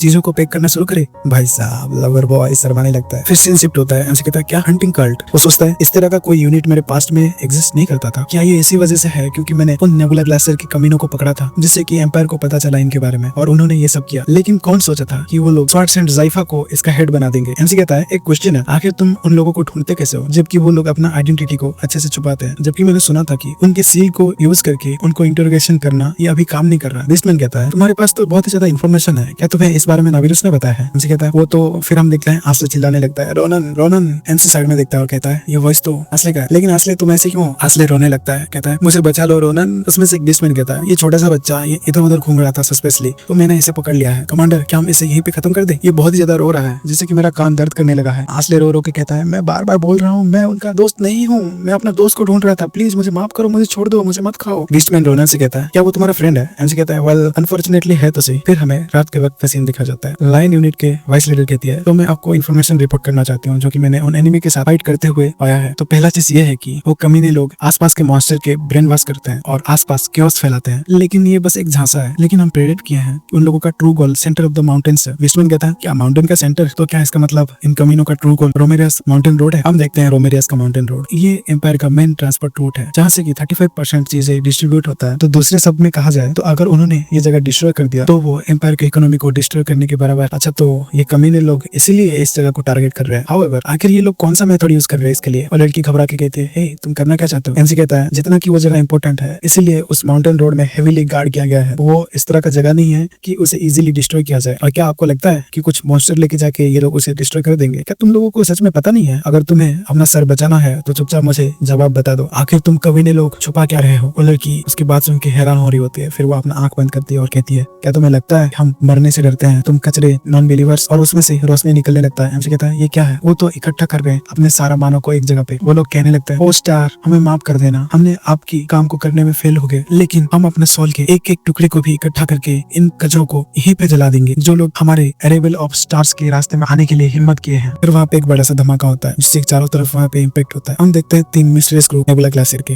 एक बुढ़ा कहता है, ओ डियर, लगता है कि हमारे भाई बहन एक नोबल डिसीजन लिया है। ऐसा लग रहा है कि ऑर्डिनरी कल्ट ब्रदर्स के लिए ये कुछ ज्यादा ही हो गया। फिर भी वो ज़ाइफा यूनिट के अगेंस्ट टाइम बाई किए, इसके लिए बहुत बहुत शुक्रिया। मैं उन लोगों के सेक्रीफाइस के लिए सॉरी फील कर रहा हूँ। मेरे प्रीशियस ब्रदर्स। उसके पीछे वाले बंदे कहते हैं, लॉर्ड बैरन, ये थोड़ा डिफिकल्ट होगा ज़ाइफा को होल्ड बैक करने में, क्या ये सही नहीं रहेगा कि हम और एक दिन रुक जाए यहाँ पे? बैरन कहता है, नहीं, इससे उनको टाइम मिल जाएगा ताकि वो रीऑर्गेनाइज हो सके। अगर ये ऐसा हो गया तो ये हमारे लिए और भी ज्यादा डिफिकल्ट हो जाएगा और हम अपना नोबल कॉलिंग को फुलफिल नहीं कर पाएंगे। तो इसीलिए हमें और ज्यादा डिले नहीं करना चाहिए। अल्दो ये सेंटर नहीं है, लेकिन हम रोमेरियन माउंटेन्स के वेस्ट से ही शुरू कर सकते हैं और इससे हम नॉन बिलीवर्स को बहुत ही ज्यादा बुरा पनिशमेंट देंगे। और वो मैजिक बॉल वहाँ पे रखता है तो कोई फॉर्मेशन ओपन होता है और फॉर्मेशन बहुत ज्यादा बड़ा होता है। हम देखते हैं वो फॉर्मेशन आई को। बैरन कहता है, ये डिटोनेटर एक मास्टरपीस है जो कि लॉर्ड अल्ब्रिज के द्वारा इन्वेंट किया गया है। उन्होंने पर्सनली इस चीज में 30 लेयर्स का मैजिक डाला है। आसपास के मानव को ऑब्जर्व करने के बाद 30 लेयर एम्प्लीफिकेशन मैजिक काम करने लगेगा और जिससे कि ये डेटोनेटर काम करेगा और यहाँ के आसपास के सारा एरिया को तबाह कर देगा। जब तक ये डिवाइस एनफ माना को ऑब्जर्व नहीं कर लेता तब तक हमें इसको प्रोटेक्ट करना पड़ेगा, क्योंकि इस एरिया के मानव फ्लो का ऑब्नॉर्मलिटी के बारे में अगर एनिमी को पता चल जाएगा तो ये हमारे लिए बहुत ज्यादा प्रॉब्लम की बात होगी। उसके 2 साथी कहते हैं, ठीक है, आप जैसा ऑर्डर किए हम वैसा ही करेंगे। हम देखते हैं एक का नाम होता है इवन, जो कि प्रीवियस ग्रैंड कमांडर होता है 7 नाइट ऑर्डर का, और दूसरा होता है ब्लोइस, जो कि प्रीवियस चीफ विज़ार्ड होता है विन मैजिक टावर का। इवन कहता है, लॉर्ड बैरन, मैंने सुना कि इस मिशन के बाद आप ब्रांच लीडर ब्रिगिया की पोजीशन को लेने वाले हो, तो क्या आपको ब्लेसिंग मिला है? बैरन हंस के कहता है, हाँ मुझे मिला है। ये नॉर्मल बात है कि ऑफिशियली अपॉइंट होने के बाद हमें ब्लेसिंग मिलता है। हाउएवर इस मिशन में हमें अपने आप को भी प्रोटेक्ट करना चाहिए इस एक्सप्लोजन से। हमारे मर्सीफुल लीडर ये ऑनर मुझे दिए है पहले। मैं अपना पावर को लॉर्ड ब्रिगिया के साथ कभी भी कंपेयर नहीं कर सकता, लेकिन जब तक ये ब्लेसिंग मेरे साथ है तब तक कोई भी चीज आ जाए ये मेरे लिए ज्यादा डिफिकल्ट नहीं होगा। तभी हम देखते हैं किसी के पंजा का लॉर्ड बीरन को भी ये महसूस हो जाता है और वो अपना मैजिक करने लगता है जिससे कि वहाँ पे एक शील्ड बन जाता है और वो बेस्टमैन के हमले से बच जाता है और कहता है, ये कितना शॉकिंग है, तुमने हमारे लोकेशन को एग्जैक्ट पिन पॉइंट कर दिया जस्ट बिकॉज ऑफ इस दिशा से माना फ्लो कर रहा है। लेकिन ये ऑलमोस्ट इम्पॉसिबल है क्योंकि ये आर्टिफैक्ट अभी माना ऑब्जर्व करना शुरू किया है। लेकिन तुमने हमें ढूंढा कैसे आखिर? स्वार्ट्स एंड ज़ाइफा कहते हैं, तुम्हें क्या लगता है तुम मेरे आंखों से बच पाओगे? जिस मोमेंट में मैं रोमरे में अपना कदम रखा उसी मोमेंट में मैंने तुम्हारी लोकेशन को इमीडिएटली फाइंड कर लिया था। मैं बस वेट कर रहा था ताकि मैं देख सकूं कि तुम्हारा फाइनल ट्रिक होने क्या वाला है। तुम मेरे शिकार हो जो कि अपने डिल्यूजन की वजह से ब्लाइंड हो गया है और इतना एरोगेंस बन गया है। चाहे तुम कितना ही रजिस्ट कर लो, लेकिन आखिर में तो इसी के साथ हमारा वीडियो यहीं पे खत्म होता है। वीडियो पसंद आई तो वीडियो को लाइक कर देना, चैनल को सब्सक्राइब कर देना। मैं मिलता हूँ आपको अगले वीडियो में, तब तक के लिए बाय बाय। तो एक नए वीडियो में आपका स्वागत है। वीडियो के स्टार्टिंग में हम देखते हैं 10 मिनट पहले की बात, जहाँ पे वो नेबुला ग्लेशियर के लोग अपने आप को सेल्फ डिस्ट्रक्शन कर रहे होते हैं। ज़ाइफा कहते हैं क्या ये लोग अपना मानव को इस्तेमाल करके अपने आप को सेल्फ डिस्ट्रक्शन कर रहे हैं? तो बाकी लोग तुम सब पीछे खड़े हो, मैं इसे संभालता हूँ। लेकिन तभी हमसे को रहा नहीं जाता और वो उनके ऊपर हमला करने के लिए ऊपर कूदता है। सभी लोग देख के एकदम शौक होते हैं, कहते हैं रोनन। हम देखते हैं रोनन ने अपने तलवार से उनके ऊपर बहुत सारे स्लास मार दिए होते हैं और वो उनके मानव को काट के आगे बढ़ चुका होता है। वो लोग देखते हैं, कहते हैं नहीं, ये कैसे हो सकता है? ये बच्चा हमारे भाइयों के फीलिंग्स को कैसे कर सकता है? तो क्या हमारा सेक्रीफाइस करना बेकार रहा? हम देखते हैं उन लोगों की गला कट चुका होता है। एमसी कहता है तुम लोग तो बहुत ही ज्यादा स्लो हो, अगर तुम ऐसे ही ट्रिक्स प्ले करना चाहते हो तो जल्दी से मर जाओ। ज़ाइफा सोचता है अभी ये कितना शॉकिंग चीज हुआ। क्या ऐसा नहीं है कि जब दो मैजिक एक दूसरे के साथ टकराते हैं तभी वो मैजिक कैंसिल होता है? लेकिन ये बच्चा डेफिनेटली इसने तो मानो को ही काट दिया। एमसी कहता है स्वॉर्ड हैंड, आप तो जानते होंगे क्योंकि आपने तो इन्हें पर्सनली फाइट किया। इस तरह के लोग मुसीबत के वक्त उन्हें से भाग जाते हैं और प्लान बना के फ्यूचर में अटैक करते हैं, लेकिन ये लोग ऐसा कभी नहीं करते हैं। तो मुझे यही लगता है कि ये लोग डेफिनेटली कुछ और ही प्लानिंग कर रहे हैं और अभी जो हुआ, जिस तरह का सिचुएशन था, वो लोग अपना जान भी देना प्रेफर किए। तो मुझे जरूर लग रहा है कि वो कुछ और ही प्लानिंग कर रहे हैं और मुझे ये भी लगता है कि इन लोगों का एग्जीक्यूटिव लेवल का कल्ट लीडर भी यहीं पे घूम रहा होगा या तो फिर उसी लेवल का कोई और दुश्मन होगा। मुझे नहीं पता कि तुम कौन हो, लेकिन तुम अगर कल्ट हंटिंग यूनिट के वैनगार्ड हो, तुम्हारे पास कोई तो रास्ता होगा उन लोगों को चेस करने के लिए, है ना? तो मेरे साथ कोऑपरेट करो और मैं तुम्हें एम्परर का फेवर जीतने में मदद करूंगा। फिर हम प्रेजेंट टाइम में देखते हैं उन नेबुला ग्लेशियर के लीडर सोचता है जब तक इसने मेरे ऊपर अटैक नहीं किया मैं इसका प्रेजेंस भी सेंस नहीं कर पाया। अगर मैं दूसरे सपने कहूँ तो इसके अटैक में एक सिंगल ड्रॉप भी माना नहीं था, लेकिन बस इसका विंड प्रेशर ही इतना ज्यादा खतरनाक पावर रखता है कि ये इस तरह का हाल बना दिया। ये तो स्वॉर्ड हैंड ज़ाइफा है, मैं जानता हूँ इसके बारे में मैंने बहुत कुछ सुना था। ये एक सच में मॉन्स्टर है अपने आप नहीं। फिर वो कहता है ऐसा लग रहा है कि पहले से ही हमारे पास एक गेस्ट आ गया है, तो तुम क्या सोचते हो भाई लोग, क्या तुम इसे हैंडल कर सकते हो? वो लोग कहते हैं ऑफ कोर्स, अगर ये मिशन स्टार्स का है तो हम कुछ भी करेंगे और खुशी खुशी करेंगे। फिर वो फाइट करने के लिए तैयार हो जाते हैं। एक बंदा अपने मैजिक को इस्तेमाल करने लगता है और रेडी होता है, तो दूसरा अपना तलवार पकड़ के। ज़ाइफा कहता है क्या ये नाइट और मैजिशियन का हाई लेवल का कॉम्बिनेशन बना रहे? ये बुरा नहीं है। अगर मैं अपने टीम को मेरे साथ लेके आया होता तो ये लोग मेरे टीम के लिए एक अच्छा ओपोनेंट बनते, इससे मेरा टीम का भी अच्छा ट्रेनिंग हो जाता। उसमें से नेबुला ग्लेशियर में एक बंदा कहता है क्या ये भी स्टार का गाइडेंस है जिससे कि मुझे ऑनर मिला ताकि मैं स्वॉर्डमैन ऑफ द एम्पायर के साथ फाइट कर सकूं? इस दुनिया में अपने फेलो वॉरियर के साथ फाइट करने के अलावा कोई ग्रेटर फॉर्चून नहीं है, तो अभी मुझे दिखाओ ज़ाइफा। सभी लोग कहते हैं कि तुम्हारा स्वॉर्ड बहुत ज्यादा स्ट्रॉन्ग है, अगर मैं उस स्वॉर्ड को हरा दूं तो मेरे पास एक ऑनर होगा और मैं साइड बाय साइड खड़ा हो सकूंगा। तभी देखते हैं कि उस बंदे का स्वॉर्ड टूट गया होता है और वो भी ज़ाइफा ने अपने हाथों से तोड़ दिया होता है। वो बंदा अपना बात भी पूरा नहीं कर पाता, लेकिन उसका स्वॉर्ड टूट गया होता है। ज़ाइफा कहता है अच्छा तो तुम अपने पूरे ऑनर के साथ इस फाइट को कर रहे हो, तुम तो बस अपना घटिया सी पावर को इस्तेमाल कर रहे हो। तुम्हारे मुंह से इस तरह की बात सुन के मुझे बहुत ज्यादा बेकार लग रहा है। और वो उसके सर को उड़ा देते हैं और आगे बढ़ जाते हैं और कहते हैं ये तुम्हारे लिए ऑनर हो सकता है, लेकिन ये मेरे लिए एक तुच्छ सी चीज है। वो मैजिशियन देख के एकदम घबरा रहा होता है और वो अपना माना सील्ड करने लगता है, लेकिन उसको ये मौका नहीं मिलता और ज़ाइफा ने उसको बीच से दो टुकड़े कर दिए होते हैं और वो उड़ के अगले वाले को हमला करने के लिए आगे बढ़ता है, लेकिन वो अपना माना सील्ड को इस्तेमाल कर लेता है और उसको रोक लेता है। स्वॉर्ड कहते हैं मुझे लगा कि तुम फेमिलियर दिख रहे हो, लेकिन तुम तो इस तरह की घटिया सी कल्ट में छुपे पड़े हो। तुम वही कमीने हो ना जिसकी वजह से हजारों लोग मारे गए हैं। 10 साल पहले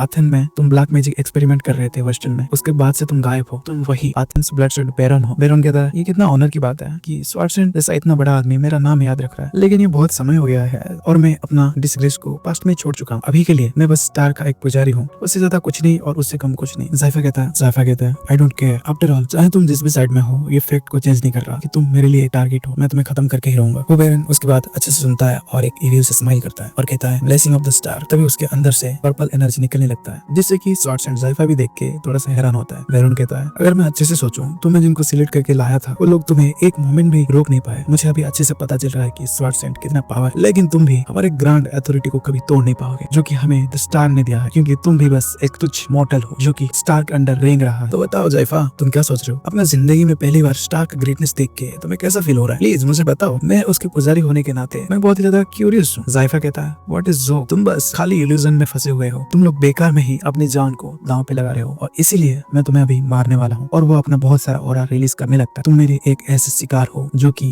डिल्यूजन में अंधा हो गया है। फिर वो अपना स्मिथ निकालते हैं और उसके ऊपर स्लास मारते हैं। वो बुड्ढा बैरन सोचता है इम्प्रेसिव, तो ये है the best swordsman of empire. उसको भी वो चीज हैंडल करने में तकलीफ हो रही होती है। उनके पावर से वहाँ पे धुआं उठने लगता है। जब धुआं शांत होता है तो हम देखते हैं उनका स्मिथ स्वॉर्ड एंड ज़ाइफा उसको अटैक करने के लिए पोज बना लिए होते हैं, लेकिन हम देखते हैं वो बुड्ढा बैरन अपना शील्ड का इस्तेमाल करके अपने आप को बचा लिया होता है और सोचता है कितना कितना शॉकिंग है, अगर चाहे वो शॉर्ट सेंट क्यों ना हो, लेकिन बस स्वॉर्ड क्यूआई के साथ अकेले इतना खतरनाक पावर दिखा सकता है। इंडीड इसके मार्शल पावर्स को कंपेयर नहीं किया जा सकता, लेकिन ये कितना शर्म की बात है। इवन शॉर्ट सेंट का स्वॉर्ड क्यूआई भी हमारे ब्लेसिंग ऑफ स्टार के सामने कुछ भी नहीं है, और वो हंसने लगता है और वो जायफा से कहते हैं, तो तुम अब क्या करने वाले हो जायफा? इसी मोमेंट में हमारा मैजिक बॉम्ब माना को ऑब्जर्व कर रहा है, तो तुम यहाँ से भाग क्यों नहीं जाते और बाद में फ्यूचर में प्लान बना के आ जाना। अगर तुम ये अकेले हो तो तुम शायद यहाँ से इस एक्सप्लोजन से बच के जा सकते हो। ऑफ कोर्स जो तुमसे नीचे है वो लोग इस माउंटेन के साथ साथ धूल में मिल जाएंगे। जायफा कहता है, उस बच्चे ने जैसा कहा था कि इस पावर को न्यूट्रलाइज करना बहुत ही ज्यादा परेशानी की बात है, लेकिन अगर हम इसे अच्छे से प्रिपेयर नहीं करें तो बाद में फ्यूचर में ये बहुत ही ज्यादा बड़ा खतरे की बात है। तो मैं देखना चाहूंगा कि मैं ये कितना रोक सकता हूँ। क्या नाम था उसका? हाँ, ब्लेसिंग ऑफ द स्टार्स। और वो अपना पोज लेने लगते हैं। वो बैरन सोचता है, क्या मुझे ऐसा फील हो रहा है कि कोई चीज मुझे डरा रहा है, मुझे दबा रहा है, क्योंकि मेरे पावर से बहुत ही ज्यादा है। तो पहले इसने अटैक किया था, ये उससे अलग है, क्या ये हो रहा है? फिर बैरन हंसने लगता है। एक बीस्ट स्ट्रगल कर रहा है स्काई के अगेंस्ट, इतना इंप्रेसिव है। मुझे तुम्हारे लिए एक इज्जत बढ़ गई है जायफा। तो जैसे कि तुम इस अर्थ में स्ट्रॉन्गेस्ट हो, तो आगे बढ़ो और मुझे अपना पावर दिखाओ। जायफा अपने ओरा को रिलीज करने लगते हैं और कहते हैं, ओरा। तभी एमसीसी लाके कहता है, हे बुड्ढे, क्या तुम्हारे अंदर दिमाग नहीं है? क्या तुम इसे रोक दोगे अभी? अगर ऐसा ही चलता रहा तो वो बॉम्ब एक्सप्लोड होने से पहले ही तो इस एंटायर माउंटेन को खत्म करते हो। ये सुन के तो वो बैरन भी शौक होने लगता है। एमसी कहता है, तुम क्या भूल गए कि हम लोग मिलके काम कर रहे हैं? जायफा कहता है, अच्छा तो तुम फाइनली इधर आ गए। तुम बहुत ही ज्यादा स्लो हो जितने लगते हो रोनन। रोनन कहते हैं, ये मेरे पहली बार था कि कोई मुझे ऐसा बोल रहा है, लेकिन क्या ही कर सकते हैं, तुम ही ज्यादा फास्ट हो। एनीवे, भूल जाओ उसे। जबकि तुमने कंफर्म कर ही लिया है कि ये ब्लेसिंग ऑफ द स्टार है, तो पीछे हटो। चाहे तुम कितने ही इनक्रेडिबल हो, तुम उसको कुछ भी नहीं कर सकते इस सिचुएशन में। जैसे कि तुम देख ही सकते हो कि ये सिचुएशन अर्जेंट है, तो तुम यूजलेसली ऐसा स्टबर्न तो नहीं बनोगे ना। जायफा कहता है, हाँ तुम्हारा जजमेंट तो वैसे सही है, आफ्टर ऑल इस सिचुएशन में तुम ही ज्यादा शॉर्ट करते हो ये सब करने के लिए। रोनन बैरन सोचता है, क्या इतने एरोगेंटली शॉर्ट सेंट के साथ बात कर रहा है ये बच्चा, आखिर है कौन? एंसी कहता है, हे बुड्ढे आदमी, क्या मैं तुम्हारे लिए ग्रेटफुल हूँ? तुम्हारे इतने ज्यादा जोर जोर से बोलने की वजह से मैं इस सिचुएशन को अच्छे से समझ गया। आखिर में अगर मैं तुम्हें खत्म कर दूं तो मैं इस बॉम्ब को खत्म कर सकता हूँ जो तुम्हारे पीछे है, और इस चीज से यहाँ पे जो डिस्टर्बेंस हो रही है वो भी इसके साथ साथ खत्म हो जाएगी। बाय द वे, क्या तुम सच में एक एग्जीक्यूटिव हो बुड्ढे आदमी? वैसे देख के तो लग ही रहा है तुम्हारे पास ब्लेसिंग है, तो ये सच हो सकता है, लेकिन चाहे मैं इसे कितने ही अच्छे से देखूं, तुम तो उसके आधे से इतना स्ट्रॉन्ग भी नहीं हो, इतना स्ट्रॉन्ग की वो मरी हुई पागल ब्रिकिया थी। बैरन कहता है, कैसे? आखिर तुम कैसे जानते हो? क्या मिस ब्रिकिया सारंते के द्वारा मारी नहीं गई है, बल्कि वो एक तुम जैसे छोटे बच्चे से मारी गई है? नहीं, तुम्हारा हिम्मत कैसे हुआ मिस ब्रिकिया को इंसल्ट करने के लिए, और वो भी तुम्हारे इस गंदे मुंह से? तभी हम देखते हैं उसकी बॉडी से कुछ निकलने लगता है टेंटिकल जैसे, और वो कहता है, अच्छा तो तुम इतना जल्दी ही मरना चाहते हो? चर्च में हमारे बिलीवर्स के अंदर भी मिस ब्रिकिया रोज अपने जेन्युइन स्ट्रेंथ की वजह से ब्रांच लीडर की पोजीशन तक पहुंची, और वो हम सब में से बहुत ही ज्यादा अच्छी बिलीवर थी। तुम्हारे जैसे एक तुच्छ कमीना ये कैसे कर सकता है? तुम कमीने जिसके पास तो माना भी नहीं है, तुमने उनकी तरह एक नोबल इंसान को चोट पहुंचाया है। हम देखते हैं उसके बॉडी से बहुत सारे टेंटिकल निकल चुके होते हैं। गुस्से में कहता है, तुम नॉन बिलीवर, तुम बस झूठ बोल रहे हो, तुम अपना झूठ बोलना बंद करो। तुम कमीने उसका नाम जानते हो तो पक्का तुमने उसके डेथ को विटनेस किया होगा, तो मुझे उस दिन का हर एक चीज डिटेल में बताओ कि उस दिन हुआ क्या था। और वो अपना टेंटिकल एमसी की तरफ ले जाने लगता है। एमसी कहता है, अच्छा तो तुम्हें ट्रूथ जानना है? वेल, अगर तुम इतने क्यूरियस हो तो तुम्हें मैं अच्छे से बताता हूँ। और वो वहाँ से भाग के जाता है और उसके पास पहुंच जाता है। बैरन कहता है, अच्छा तो तुम बस भौंकना नहीं जानते, तुम सच में स्ट्रॉन्ग तो हो, चलो मेरे काम तो आओगे तुम, लेकिन बस उतने के साथ तुम मुझे कभी भी डिफीट नहीं कर पाओगे। अगर तुम उनको ऑफ गार्ड पकड़ने की कोशिश भी करते फिर भी तुम उस ब्लेसिंग को कभी भी टच भी नहीं कर सकते। लेकिन हम देखते हैं वो टच क्या भाई, काट चुका होता है उसको टुकड़ों में, वो अपना बात पूरा भी नहीं कर पाता, और हमारा एमसी उसको काट के आगे बढ़ जाता है और कहता है, वो पागल औरत भी तुम्हारी तरह बकवास कर रही थी, और वो मैजिक बॉम्ब को तोड़ देता है अपने तलवार घुसा के, जिससे कि उसका माना का सर्कल गायब होने लगता है, और अपना बात पूरा करके कहता है, और वो भी तुम्हारी तरह मारी गई है। ये कैसा था? ये तुम्हारे क्यूरियोसिटी को खत्म कर दिया अभी। तो आज के लिए इतना ही। वीडियो देखने के लिए आपका बहुत बहुत शुक्रिया। मैं मिलता हूँ आपको अगले वीडियो में, तब तक के लिए बाय बाय। तो एक नए वीडियो में आपका स्वागत है। वीडियो की स्टार्टिंग में हम देखते हैं वो बुड्ढा सोच रहा होता है, ये कैसे हो सकता है, ये कैसे पॉसिबल है? इस तरह एक छोटा बच्चा अपनी तलवार के साथ ब्लेसिंग ऑफ द स्टार को भेद के मुझे काट पाया, कैसे आखिर हो सकता है? ये पावर तो ट्रांसजेंड रूल है जो कि अपना लीडर से आता है, लेकिन आखिर है कौन ये बच्चा? एनसी उसको काट के आगे बढ़ चुका होता है। जायफा कहता है, क्या तुमने उसे मार दिया? एनसी कहता है, मुझे लगा ये इजी होगा, जिस तरह मैं ऑर्डिनरी बिलीवर्स को मार पाया था स्टेट में, लेकिन इनका एग्जीक्यूटिव को और भी बुरा मारना चाहिए था, जबकि वो इतना ज्यादा खतरनाक तरीके से अप्रोच कर रहे हैं, तो हमें केयरफुल रहना चाहिए कुछ समय के लिए। जायफा कहता है, हाँ ये तुम्हारा अच्छा जजमेंट है, हम अपना गोल को भूल नहीं सकते। हाउएवर, इस शर्म की बात है कि मैं ब्लेसिंग ऑफ द स्टार के अगेंस्ट नहीं जा सकता। अगर मैं एक और बार उसके साथ फाइट करने का मौका मिलता तो मुझे कुछ ना कुछ लूज जरूर मिलता। एनसी कहता है, तुम्हारा क्या मतलब है? क्या तुम मेरे होम टाउन को नष्ट करना चाहते हो? तुम बस अपना स्वॉर्ड क्यूआई के साथ इतना ज्यादा खतरनाक हाल कर दिया इस फॉरेस्ट का, तो तुम सोच ही सकते हो कि तुम अगर अपना ऑरा को इस्तेमाल करते तो इसका परिणाम क्या होता। जायफा कहते हैं, वेल थैंक्स टू यू, ये जल्दी खत्म हो गया और इजीली खत्म हो गया, तो मैं अपना क्यूरियोसिटी को नेक्स्ट टाइम के लिए बचा के रखूंगा। रोनन, अगर तुम्हें कुछ चाहिए तो मुझे बताओ, एमसी कहता है कुछ चाहिए, लेकिन सडनली क्या बताऊं मैं तुम्हें। जायफा कहता है हाँ, एम्परर ने मुझे कहा था कि मैं उनको रिवॉर्ड करूं जो इस ऑर्डर को पनिश करने में मुझे हेल्प करे। तो मुझे बताओ कि तुम्हें क्या चाहिए, जो भी मेरे एबिलिटी के अंदर होगा और ये एम्पायर ऑफर करना चाहेगा मैं तुम्हें वो सब कुछ दूंगा। एमसी कहता है क्या रियली परफेक्ट है, मैं तुम्हारी तरह ही स्ट्रॉन्ग लोगों को ढूंढ रहा था। सीन शिफ्ट होता है, हम देखते हैं सुलिफेन के गार्ड्स एमसी जायफा को कह रहा होता है कि जल्द ही द मोस्ट प्रीशियस पर्सन इस दुनिया का हमारे इंपीरियल सिटी में आने वाली है। हम देखते हैं सुलिफेन के गार्ड आगे बढ़ रहे होते हैं, लोग बात कर रहे होते हैं। हमने जैसा एक्सपेक्ट किया था ये रात उससे भी ज्यादा शांति भरा हुआ है। क्या ये इसलिए है क्योंकि यंग मास्टर ने हमें बोला था कि हमें फुल्ली प्रिपेयर्ड रहना है। उनकी बात सुनकर तो हमें लगा था कि हमें कोई मॉन्स्टर की आर्मी को या किसी और चीज से फाइट करना पड़ेगा। दूसरा सोल्जर कहता है अरे मैं भी तो यही कह रहा हूँ। वेल ये तो रिलीफ की बात है कि हम आराम से सेफली मूव ऑन कर रहे हैं। एनीवे क्या तुम उस लेडी को जानते हो जो कि इस गैरेज में है? आखिर ये कितनी नोबल है कि ग्रांसिया के नाइट भी उन लोगों को गार्ड कर रहे हैं। दूसरा सोल्जर कहता है मैं इसके बारे में श्योर नहीं हूँ, लेकिन ये ऑब्वियस है कि वो इंसान हमारे यंग मास्टर के लिए बहुत ही ज्यादा इंपॉर्टेंट है। सुलिफेन अपना लवर बॉय भाई ब्लास्ट मार रहा होता है। वो कहता है क्या आपको इस जर्नी में कोई डिस्कम्फर्टेबल फील हो रहा है? प्लीज हेजिटेट मत करना, अगर ये राइड अनकंफर्टेबल है तो प्लीज मुझे बता देना, मैं तुम्हारे लिए इमीडिएटली एक नया कैरेज मंगवा दूंगा। एरिल कहती है सर सुलिफेन ऑफ कोर्स ऐसा नहीं है, ये तो मेरे घर से भी ज्यादा कंफर्टेबल है। वैसे आप पूरा दिन से हॉर्स राइड कर रहे हो, क्या आप थकने गए हो? अगर ये आपको अच्छा लगे तो आप गैरेज में आके मेरे साथ बैठ सकते हैं। भाई लवर बॉय हंस के कहता है हाँ ठीक है, जरूर आना चाहूंगा मैं। फिर वो अपने आप को संभाल लेता है और कहता है नहीं मैं ऐसा नहीं कर सकता, मैं अभी एक इंपॉर्टेंट मिशन में हूँ।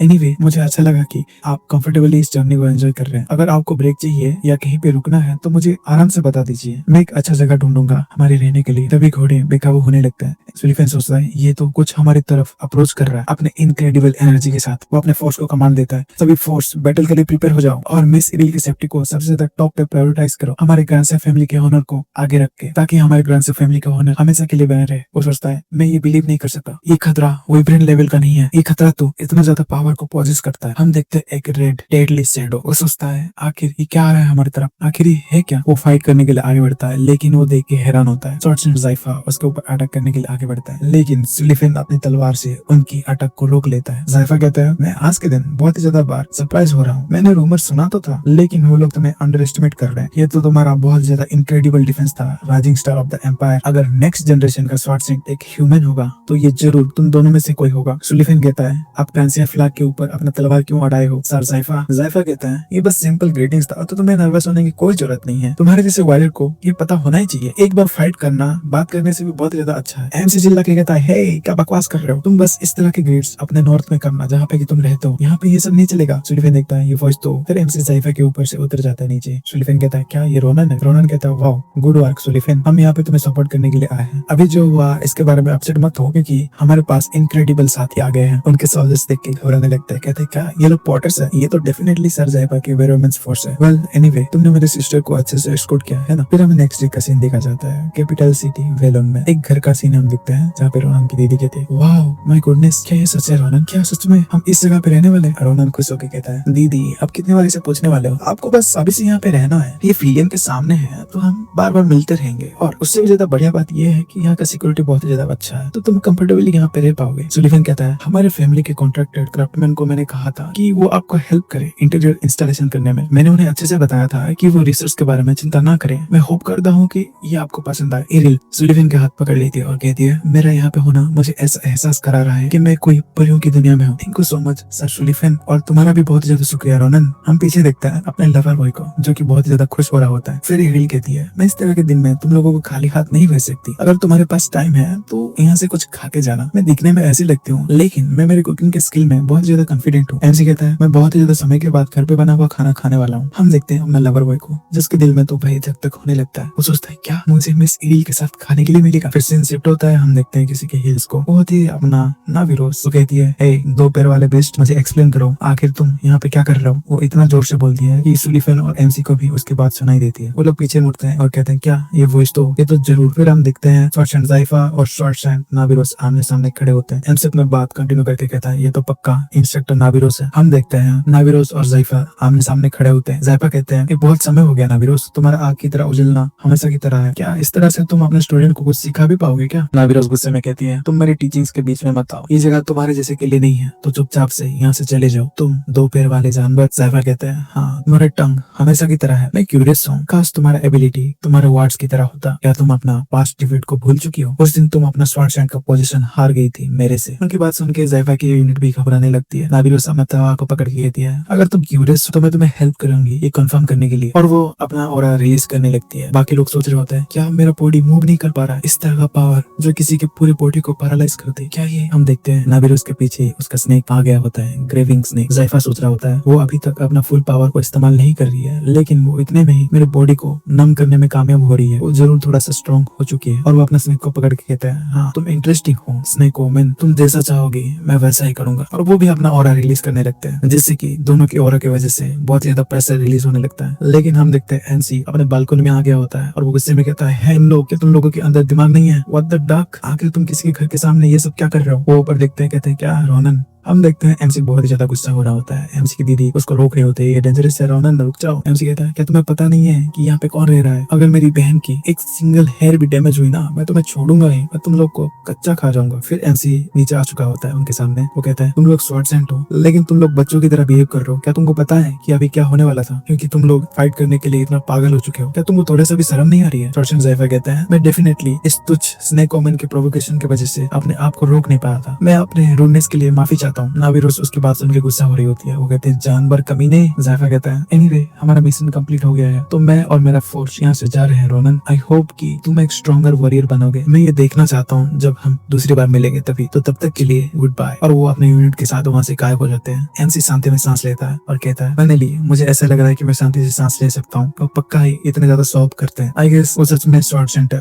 अभी मैं सोच रहा हूँ। फिर वो नाविरोस से पूछता है, मिस नाविरोस आप इतनी सुबह सुबह यहाँ पे क्या कर रही है? नाविरोस अपना ऑरा रिलीज करके कहती है, रोनन मुझे एक्सप्लेन करो। रोनन उनकी बात सुन के घबराने लगता है, लेकिन नाविरोस कहती है, हर एक चीज छोटी छोटी डिटेल्स भी मुझे अच्छे से एक्सप्लेन करो। एमसी उनकी बात सुन के घबराने लगता है और कहता है, शिट क्या हो रहा है ये? फिर सीन शिफ्ट होता है। हम देखते हैं घर के अंदर, जहाँ पे एनसी और नाविरोस आमने सामने बैठे होते हैं। नाविरोस कहती है, अच्छा तो ये सब हुआ था, तुम्हारे रोमेरिया की कंट्रीब्यूशन की वजह से तुम्हें एक रिवार्ड मिला था, इसलिए वो जानवर तुम्हारे बहन को मूव करने के लिए हेल्प किया। एमसी कहते हैं, यस वेल बेसिकली। फिर नाविरोस कहती है, अगर वो एक इंसान के लिए ये सब किया तो वो पक्का वो तुम्हें पसंद करता है, लेकिन ये अच्छा रहेगा कि तुम उसके साथ दोबारा मत मिलो। वो पुराना जानवर बहुत ही ज्यादा डेंजरस है। एनसी कहता है, डेंजरस? आखिर आपका क्या मतलब है? वो कहती है, 10 साल पहले एक बहुत बड़ा सा वेरोमन का इन्वेजन हुआ था नॉर्दर्न रीजन में, जिसको कहा जाता है नाइट ऑफ द केनी। जो उन वेरोमन्स का लीड कर रहा था, उनका लीडर था वही कमीना जायफा। अल्दो अभी वो वार खत्म कर दिया गया नेगोशिएशन करके, और वो वेरोमन्स इस एम्पायर के सोल्जर बन गए और जायफा इस एम्पायर का स्वॉर्ड बन गया। फिर भी मेरा अभी तक उस पर ट्रस्ट नहीं है। उस समय में एम्पायर के साथ फाइट करने के बजाय जायफा अपने आप को आगे लाया नेगोशिएशन करने के लिए। उसने कहा कि वो और वेरोमन्स एम्पायर के फोर्स बन जाएंगे, तो उसके बदले में एम्पायर को नॉर्दर्न लैंड तुम लोगों को देना पड़ेगा। एम्पायर को उसके स्ट्रेंथ के बारे में पता था, तो उन्होंने ब्लड पैक्ट का कंडीशन रख के उसका ऑफर को एक्सेप्ट किया। और एम्पायर के बहुत सारे लोग खुश हो गए कि इस कॉन्टिनेंट का स्ट्रॉन्गेस्ट स्वॉर्डमैन उनको ज्वाइन कर लिया। लेकिन मेरी आंख में वो बस अपना पंजे को छुपा रहा है ताकि वो अपने लोगों को प्रोटेक्ट कर सके। अगर गलती से भी वो ब्लड पैक्ट टूट जाता है तो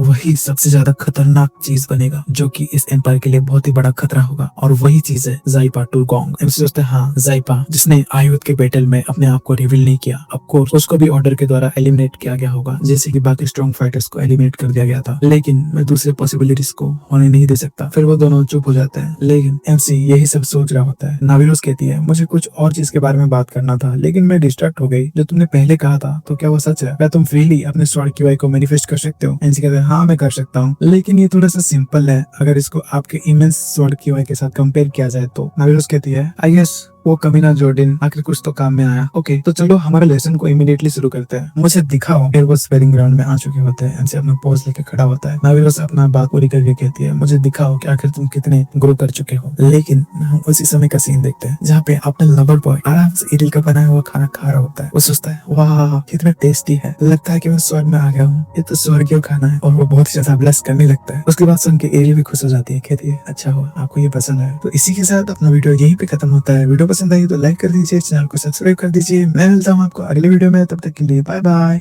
तो एक नए वीडियो में आपका स्वागत है। वीडियो के स्टार्टिंग में हम देखते हैं ट्रेनिंग हॉल ग्राउंड। इंस्ट्रक्टर नाविरोस कहती है, जो तुम्हारे स्ट्रेंथ को कंफर्म करेगा वो बस सिंपल है, तुम मुझे अपना स्वॉर्ड की वाई दिखा दो। तुम अपना फिजिकल स्ट्रेंथ को छोड़ के अपना स्वॉर्ड की वाई को इस्तेमाल करो और अपने माने पे रिलाई करो। मुझे कहता है, मुझे पता है। फिर वो अपना स्वॉर्ड की वाई को इस्तेमाल करने के लिए रेडी होता है और एक स्लैश मारता है जिसमें कि उसका स्वॉर्ड की वाई होता है। वो जाके उन मैजिकली इंजीनियर डॉल पे लेता है, लेकिन उन डॉल को कुछ होता नहीं है। एमसी कहता है, क्या ये अपीयर हुआ फिर से गायब हो गया? लेकिन ये कैसे हो सकता है? कुछ दिनों पहले तक तो ये सही से काम कर रहा था। इंस्ट्रक्टर मैं एक और बार ट्राई करना चाहता हूँ। इंस्ट्रक्टर कहती है रुक जाओ, जैसे मैंने सोचा था तुमने अभी ऑलरेडी बड़ा प्रोग्रेस कर लिया है। अगर तुम अपना माना को अपने स्वॉर्ड के साथ मिला सकते हो, लेकिन इसे अभी भी स्वॉर्ड क्यूआई नहीं कहा जा सकता। तुमने बस इसमें थोड़ा सा ही माना ऐड किया है, लेकिन ऑफ कोर्स ये थोड़ा सा भी तुम्हें बहुत ज्यादा हेल्प किया होगा। मैंने जब सुना था कि तुमने एक ही स्ट्राइक में उस वेबरन को खत्म कर दिया है तो मैं ये तभी समझ गई थी, इवन दो तुम अभी भी फर्स्ट ईयर में हो। एंज कहता है मुझे समझ नहीं आया ये इतना डिफरेंट है। मुझे नहीं लगता कि इतना ज्यादा डिफरेंट है, क्योंकि मैंने थोड़ा सा माना मिला के अपना पावर को इंक्रीज किया था। नवीरोस कहती है हाँ तुम वैसे सोच सकते हो, अगर तुम ऐसे सोचते हो कि स्वॉर्ड क्यूआई माना को कंडेंस करके एनिमी को बहुत ही ज्यादा डैमेज देता है, लेकिन माना को बस अपना पावर बूस्टिंग टूल की तरह देखना ये बहुत ज्यादा गलत पर्सपेक्टिव है। ट्रू पावर ऑफ पॉलिसिंग माना वो है जो तुम्हारे रास्ते को खोलता है ताकि तुम नेक्स्ट लेवल में जा सको। इसलिए मैं तुम्हारे स्वॉर्ड क्यूआई को देखना चाहती थी जो तुम सोचते हो कि तुम्हारे पास है। इस वक्त तुम्हारे पास माना को समझने की जिस तरह की अंडरस्टैंडिंग है, ये एसेंशियल बन जाता है कि तुम अपने सारे एरियाज को देख लो एक बार ताकि तुम इम्प्रूव कर सको। शायद तुम अभी ये समझ नहीं पा रहे होगे कि मैं क्या कहना चाहती हूँ, लेकिन इतना जान लो कि हमेशा तुम्हारा लक तुम्हारी साइड में नहीं रहेगा और वही डिफरेंस तुम्हारी तकदीर को डिसाइड करेगा। वो फिर वो सोचने लगता है बाकी इंस्ट्रक्टर की पावर्स के बारे में। इंस्ट्रक्टर नाविरोस कहती है ये बस शुरुआत है, आफ्टर ऑल तुम समय के साथ इम्प्रूव कर सकते हो जब तुम आगे बढ़ोगे, एंड वही रीजन है कि मैं यहाँ पे हूँ तुम्हें हेल्प करने के लिए, और यही सही समय है जिसमें हम मोस्ट फंडामेंटल एक्सपेक्ट को सॉलिडिफाई करें, देन बाकी चीज अपने आप ही आ जाएगी। एमसी कहता है इंस्ट्रक्टर लेकिन आप मेरे स्वॉर्ड को क्यों पकड़े हो? इंस्ट्रक्टर अपना माना रिलीज करती है उस स्वॉर्ड में, जिससे कि एमसी को भी तकलीफ होने लगता है। इंस्ट्रक्टर कहती है अच्छे से देखना रोनन, यही है द ट्रू इमेज ऑफ ला मंचा, तुम्हारे स्वॉर्ड। एमसी कहता है अच्छा ये है ट्रू इमेज ऑफ ला मंचा, वो जो रेड और कॉस्टली स्वॉर्ड दिखाई दे रहा है। इंस्ट्रक्टर कहती है हाँ तुमने सही कहा, ये मेरे माना को रेजोनेट कर रहा है जो मैंने इसके अंदर डाला है, और ये अपने लेटेंट पावर को मैनिफेस्ट कर रहा है। ओरिजिनली मेरा उरासा और रिप ग्रैंडसा का फेल लॉर्ड जो कि क्राफ्टमैन के द्वारा बनाया गया था, वो ओरिजिनली रिनोड स्वॉर्ड है जो कि अपना ट्रू पावर को हाइड करते हैं। एक वेपन का ट्रू वैल्यू तभी दिखता है जब वो अपना लेटेंट पावर को अनलॉक करता है और अपने यूजुअल पावर से ज्यादा पावर शो करता है। ऐसा कह के वो एक स्लास मारती है और कहती है मैंने सुना था कि क्राफ्टमैन डोरन एक मास्टरपीस बनाया है, तो आफ्टर ऑल ये सब सच है। एमसी देख के एकदम शॉक में होता है और कहता है दिस ट्रेनिंग हॉल ग्राउंड को एनहांसिंग स्पेल के द्वारा इंसर्ट किया गया था, आपने उसको एक स्ट्राइक में डिस्ट्रॉय कर दिया, लेकिन ये तो मेरे माना इम्प्रूव करने से कुछ भी डिफरेंट नहीं था। स्वार्सन कहती है ये इसलिए है कि तुम्हारा लेवल ऑफ माना बहुत ही ज्यादा कम है, जिससे कि लाव मंसा रेजोनेट नहीं कर पा रहा है। आफ्टर ऑल ये अच्छे से जानती है इसका मास्टर इनएक्सपीरियंस है। एमसी कहता है कितने दुख की बात है कि मैं अभी भी अंडरमाइंड हूँ, लेकिन उसका शुक्रिया कि मेरे पास एक क्लियर गोल आ गया है जिसको कि मैं एम कर सकता हूँ। तो मैं कहाँ से शुरू करूँ इंस्ट्रक्टर? मैं सच में इस मैनरलेस बास्टर्ड को दिखाना चाहता हूँ कि इसका मास्टर किस तरह का इंसान है। इंस्ट्रक्टर कहती है हाँ तुम्हारा माइंडसेट सही है, तो तुम्हारे माना को मेंटेन करने के लिए अभी ट्रेनिंग शुरू करता है जो कि अभी तुम्हारा बिगेस्ट वीकनेस है। फिर हम देखते हैं रोनन ने पहले दिन अपने माना को 48 सेकंड तक मेंटेन कर पाया। फिर हम थर्ड डे देखते हैं जिसमें उसने 1 मिनट और 32 सेकंड तक अपना माना को मेंटेन कर पाया। फिर हम देखते हैं फिफ्थ डे जिसमें कि वो 2 मिनट और 12 सेकंड तक अपने माना को मेंटेन कर पाया। फिर वो ऐसे ही बढ़ता है 2 minute 50 second, 3 minute 41 second, 5 minute 12 second, फिर ऐसे ही 14 दिन बीत गए और वो 13 मिनट तक अपना माना को मेंटेन कर पाया। वो कहता है मैं अपने गोल को बहुत पहले ही सरपास कर दिया है, जिसे बाकी लोग को सरपास करने के लिए बहुत साल लग जाते हैं। इंस्ट्रक्टर कहती है तो मुझे आप दिखाओ अपने स्वॉर्ड की वाई इस स्टेट को मेंटेन करते हुए, मुझे तुम्हें बताना नहीं पड़ेगा ना कि तुम्हें क्या करना है ना? एमसी कहता है ऑफ कोर्स। फिर वो अपना तलवार को अपने साइड में झटकता है जिससे एक विंड प्रेशर रिलीज होता है। फिर एमसी अपना तलवार को अपने मियान में रख लेता है। हम देखते हैं कि उन मैजिकली इंजीनियर डोल पे बहुत ज्यादा विंड प्रेशर पड़ता है और वो लोग टुकड़े टुकड़े हो जाते हैं। एमसी ने उन सबका गला काट दिया होता है और एमसी वो करके बहुत ज्यादा खुश होता है। इंस्ट्रक्टर नाविरोस देखती है कि वो मैजिकली इंजीनियर डोल का गला कट चुका होता है और वो कहती है बहुत ही अच्छा किया रोनन, तुम अभी थोड़ा तो समझ गए, इसलिए अपना ट्रेनिंग को जारी रखो। एमसी कहता है हाँ मैं जितना ही ट्रेन कर रहा हूँ मैं डेफिनेटली इसे और भी ज्यादा फील कर पा रहा हूँ, बस अपने माना को मेंटेन करने के लिए फोकस करने की वजह से मैं अपने बॉडी के बाकी सेंसेस को भी अच्छे से फील कर पा रहा हूँ और मैं अपने बॉडी के अंदर जो माना है उसको एनहांस भी कर सकता हूँ और उसके पोटेंशियल को समझ सकता हूँ अच्छे से कि मैं कितना पोटेंशियल होल्ड करता हूँ। इंस्ट्रक्टर कहती है आई सपोज कि तुम अभी अच्छे से समझ पा रहे हो माना के बेसिक को। फिर हम देखते हैं इंस्ट्रक्टर जॉर्डिन आ जाते हैं। वो कहते हैं तुम अभी ओवर टाइम वर्क कर रहे हो और अपने स्टूडेंट को एक्सप्लॉइट कर रहे हो। इस टाइम में ऐसा लग रहा है कि तुम्हारा बाकी लोगों को एजुकेट करने का अनयूजुअल पैशन अभी भी वैसा ही है। हे लॉन्ग शॉर्ट रास्कल, मैं माफी चाहता हूँ कि तुम जब बिजी हो तब मैं विजिट कर रहा हूँ, लेकिन मुझे क्या थोड़ा सा समय मिल सकता है? कुछ है जिसके बारे में मैं तुमसे बात करना चाहता हूँ। ये तुम्हारे उस डिसाइपल के बारे में है जिसको कि तुम सबसे ज्यादा चेरिश करते हो। एमसी सोचता है प्रोफेसर जॉर्डिन यहाँ तक आए, नहीं सबसे ज्यादा जरूरी ये है कि क्या वो हमेशा से ही इतना ज्यादा अच्छा लगते थे? नाविरोस कहती है अगर तुम मेरे डिसाइपल के बारे में बात करना चाहते हो तो ये जरूर माना के बारे में होगा, है ना? जॉर्डिन कहता है जैसे कि तुम जानते हो कि रोनन के पास थोड़ा यूनिक कॉन्स्टिट्यूशन है तो उसे रेगुलर चेकअप्स की जरूरत है। नाविरोस कहती है अच्छा तो तुम उसको लूटने के लिए अभी ये एक्सक्यूज बना रहे हो, अगर ऐसा ही है फिर वो अपना स्वॉर्ड को निकालने लगती है। जॉर्डिन घबरा के कहता है अरे शांत हो जाओ पहले तुम अपने स्वॉर्ड को नीचे रखो, मैं बस अपने प्रॉमिस को निभाने आया हूँ। रोनन के वजह से सोनिया जो कि बहुत समय से कोई इंप्रूवमेंट का साइन नहीं दिखा रही थी वो अभी एक होप दिखा रही है। इंस्ट्रक्टर कहते हैं क्या सोनिया? जॉर्डन कहते हैं हाँ ये बहुत समय लगेगा लेकिन ये मुझे अच्छा लगेगा कि तुम वहाँ पे आके उसको एक बार देख लो। सोनिया को तुम्हारे एडवेंचर सागा बहुत पसंद आते थे और अभी सबसे ज्यादा जरूरी रोनन नहीं है लेकिन कोई और है। इंस्ट्रक्टर कहते हैं क्या आदिशान है? जॉर्डन कहते हैं हाँ, रोनन के रिक्वेस्ट करने की वजह से मैं आदिशान के बारे में रिसर्च कर रहा था। मुझे अभी सही से पता नहीं है, लेकिन अगर मेरा थ्योरी सही है तो वो बच्चा बहुत ही ज्यादा डेंजरस है। वो इस तरह का पावर को पोजेस करती है जो कि वो अपने आप हैंडल नहीं कर सकती। तुमको थोड़ा बहुत पता चल ही गया होगा कि मैं किस डेंजर पावर के बारे में बात कर रहा हूँ, और तुमने उसको अपने पास रखा ताकि तुम उसके ऊपर अच्छे से नजर रख सको। उस बच्चे की वजह से सभी लोग, तभी इंस्ट्रक्टर कहते हैं बस हुआ जॉर्डन, मेरा आदिशान इतना फ्राजाइल नहीं है जितना तुम सोचते हो। सो उसके फ्यूचर के बारे में कुछ भी कंक्लूजन मत निकालो। जॉर्डन कहते हैं ठीक है, अगर तुम ऐसा ही बोल रहे हो तो चलेगा ये। वेल अभी के लिए हम इस इशू को उस बच्चे के ऊपर ही छोड़ देते हैं। इंस्ट्रक्टर नाविरोस थोड़ा सा आगे बढ़ जाती है अकेले खड़े होने के लिए। एमसी कहता है हाँ। इंस्ट्रक्टर थोड़ा सा गुस्से में लग रही है। एमसी कहता है हाँ याद है, आप थोड़ी देर पहले मर्सिनरी कॉर्प्स के बारे में बात कर रहे थे, क्या आप दोनों पहले मर्सिनरी वर्क करते थे? जॉर्डन कहते हैं हाँ, 10 साल पहले हम ये सब करते थे और साउथ की तरफ हम दोनों बहुत ज्यादा फेमस थे और हमारा पहला मीटिंग थोड़ा सा अच्छा नहीं गया था और वैसे ही मैं और नाविरोस मिले थे। हम दोनों को एक दूसरे को खत्म करने के लिए कमीशन मिला था। मुझे उस दिन के बारे में धुंधली सी याद है। उस दिन नाविरोस सच में एक इनकारनेशन ऑफ डेथ लग रही थी। मैं उस दिन जितना डरा हूँ मैं उसे शब्दों में बयान नहीं कर सकता। अगर उसको अभी के साथ कंपेयर किया जाए, अभी वो इंसान की तरह लगती है। उसे कहता है अच्छा तो वो इतना ज्यादा इंप्रूव होगी? जॉर्डन अपना बात को पूरी करते हुए कहते हैं एज ए रिजल्ट मैं ब्रूटली हार गया उससे उस दिन और ऑलमोस्ट मरने वाला था। अगर सोनिया जो कि उस एरिया का रेसिडेंट थी उसने मुझे बचाया नहीं होता तो मैं वहीं पे ही मर जाता उसी तरह। मैं जिंदा लाश की तरह था, लेकिन सोनिया ने मेरा ख्याल रखा और ऐसे ही उसी टाइम में हम लोग कपल बन गए और उसके बाद से मुझे ऐसा लगने लगा कि फाइटिंग भी एक टाइप का रिलेशनशिप है और उस दिन से नाविरोस और मैं एक कॉमरेड बन गए। ऑफ कोर्स ये पॉसिबल सोनिया के प्योर एंड इनोसेंट नेचर की वजह से हुआ और नाविरोस तब से मुझे हेट करने लगी और वो मेरी ही गलती थी कि मैं सोनिया को प्रोटेक्ट नहीं कर पाया और मैं सोनिया को जाने दिया, इसलिए वो बहुत ज्यादा गुस्से में थी। फिर भी वो आखिरी तक मेरे सीक्रेट को बचा के रखी। मैं उसी की वजह से अभी तक सोनिया को ट्रीट करना कंटिन्यू रह पाया हूँ और इसीलिए मैं बिलीव करता हूँ कि अगर मैं सोनिया को रिकवर कर लूँ तो नाविरोस मुझे माफ कर देगी। वो दिखने में ऐसी लगती होंगी लेकिन उसके पास एक अच्छा दिल है। फिर हमें दिखा जाता है next morning magic measurement building hall of road, जहाँ पे प्रोफेसर जॉर्डन का ब्लैक मैजिक लेबोरेटरी है। एनसी कहता है मुझे नहीं लगता कि आपकी लैब की तरह इस दुनिया में और कोई ग्लूमी प्लेस होगा। प्रोफेसर आप श्योर हो कि हम लोग यहाँ पे आ सकें? प्रोफेसर कहता है अगर ये ग्लूमी भी हो तो थोड़ा सा सेल लो, क्योंकि यहाँ पे सुपर एक्सपेंसिव इक्विपमेंट है जो कि हम सिर्फ यहीं पे इस्तेमाल कर सकते हैं। द अडल्ट माना एक्सट्रैक्टर वो एक इस तरह का मैजिकल टूल है जो कि इनबोर्न माना को एक लिविंग बीइंग के अंदर से बाहर ला सकता है। ये इस तरह का ऑब्जेक्ट है जो बाकी लोग जो स्ट्रगल कर रहे हैं अपने माना को समझने के लिए, जैसे कि आदिशान, उन लोगों के लिए एक वरदान है और वो लोग इसको यूज करने के लिए अपना पूरी जिंदगी की फॉर्चून भी लुटा सकते हैं। फिर वो आदिशान से कहते हैं वहाँ पे जाके खड़े हो जाओ, ये समय हो गया है हम उस सीक्रेट के बारे में जाने जो तुम्हारे अंदर छुपा हुआ है। वो आदिशान से पूछते हैं तो तुमने अपने आप को मेंटली प्रिपेयर कर लिया है ना? आदिशान कहती है हाँ मैंने कर लिया सर। फिर वो कहते हैं ठीक है तो हम शुरू करते हैं इमीडिएटली। फिर हम देखते हैं आदिशान की बॉडी से ब्लैक कलर की माना निकलने लगती है। वो कहती है प्रोफेसर ये क्या है? कुछ काला चीज मेरे बॉडी के अंदर से बाहर आ रही है। हम देखते हैं उसके बॉडी से बहुत ज्यादा ब्लैक एनर्जी निकल रही होती है जो कि उन टेस्ट सब्जेक्ट के आसपास गुजर रही होती है,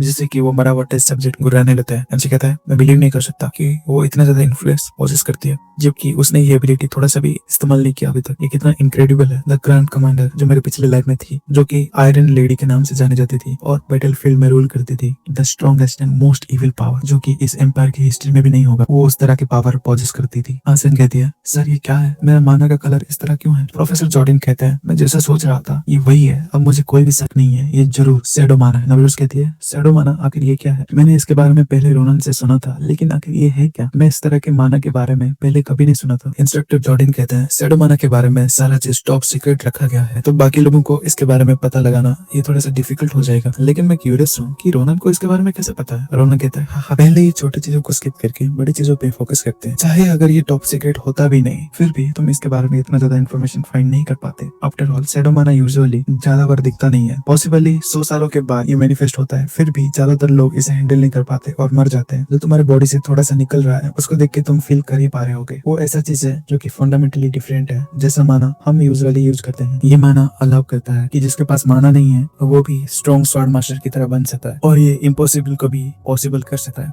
ये इस तरह का पावर पोजेस करता है जो कि बियॉन्ड लॉजिक एंड प्रोविडेंस है और वही चीज है द शैडो माना। लेकिन इसमें एक प्रॉब्लम है कि ये इस तरह के वक्त में मैनिफेस्ट होता है जो वक्त उसका ऑनर को भी नहीं पता होता और उसका ऑनर ज्यादातर इस पावर को कंट्रोल नहीं कर पाता और अपने आप को रेज मोड में डाल देता है और अपने पास जो भी लोग होते हैं उन लोगों को खत्म कर देता है। वो पागल सा हो जाता है और आखिरी में वो अपने पावर के साथ खुद को ही जला देते हैं। क्या तुम अभी भी इस पावर को चाहते हो आदिशान? अगर तुम चाहोगे तो मैं इस माना के ऊपर एक लिमिटेशन लगा दूंगा ताकि ये माना मैनिफेस्ट न कर पाए, या फिर हम ऐसा कोई तरीका ढूंढेंगे जिससे कि तुम्हारे शैडो माना कम्प्लीटली एलिमिनेट किया जा सके। ये भी एक ऑप्शन है, तो इसके बारे में अच्छे से सोचो और एक डिसीजन लेके मुझे बताना। इतिहास में जिसके पास भी ये शैडो माना था वो इसके पावर को कभी भी कंट्रोल नहीं कर पाया है और सबका अंत बुरा ही हुआ है। शैडो माना एक डबल एज स्वॉर्ड की तरह है, तो तुम मुझे बताओ क्या तुम इसको हैंडल करने के के लिए प्रिपेयर हो। तो इसी के साथ ये वीडियो को यहीं पे खत्म करते हैं। वीडियो में बहुत ही ज्यादा कम व्यूज आ रहे हैं, तो मैं आपको रिक्वेस्ट करूंगा कि आप वीडियो को लाइक कर दीजिए, चैनल को सब्सक्राइब कर दीजिए और हो सके तो अपने दोस्तों के साथ इसको शेयर कर देना। Thank you. मैं मिलता हूँ आपको अगली वीडियो में, तब तक के लिए बाय।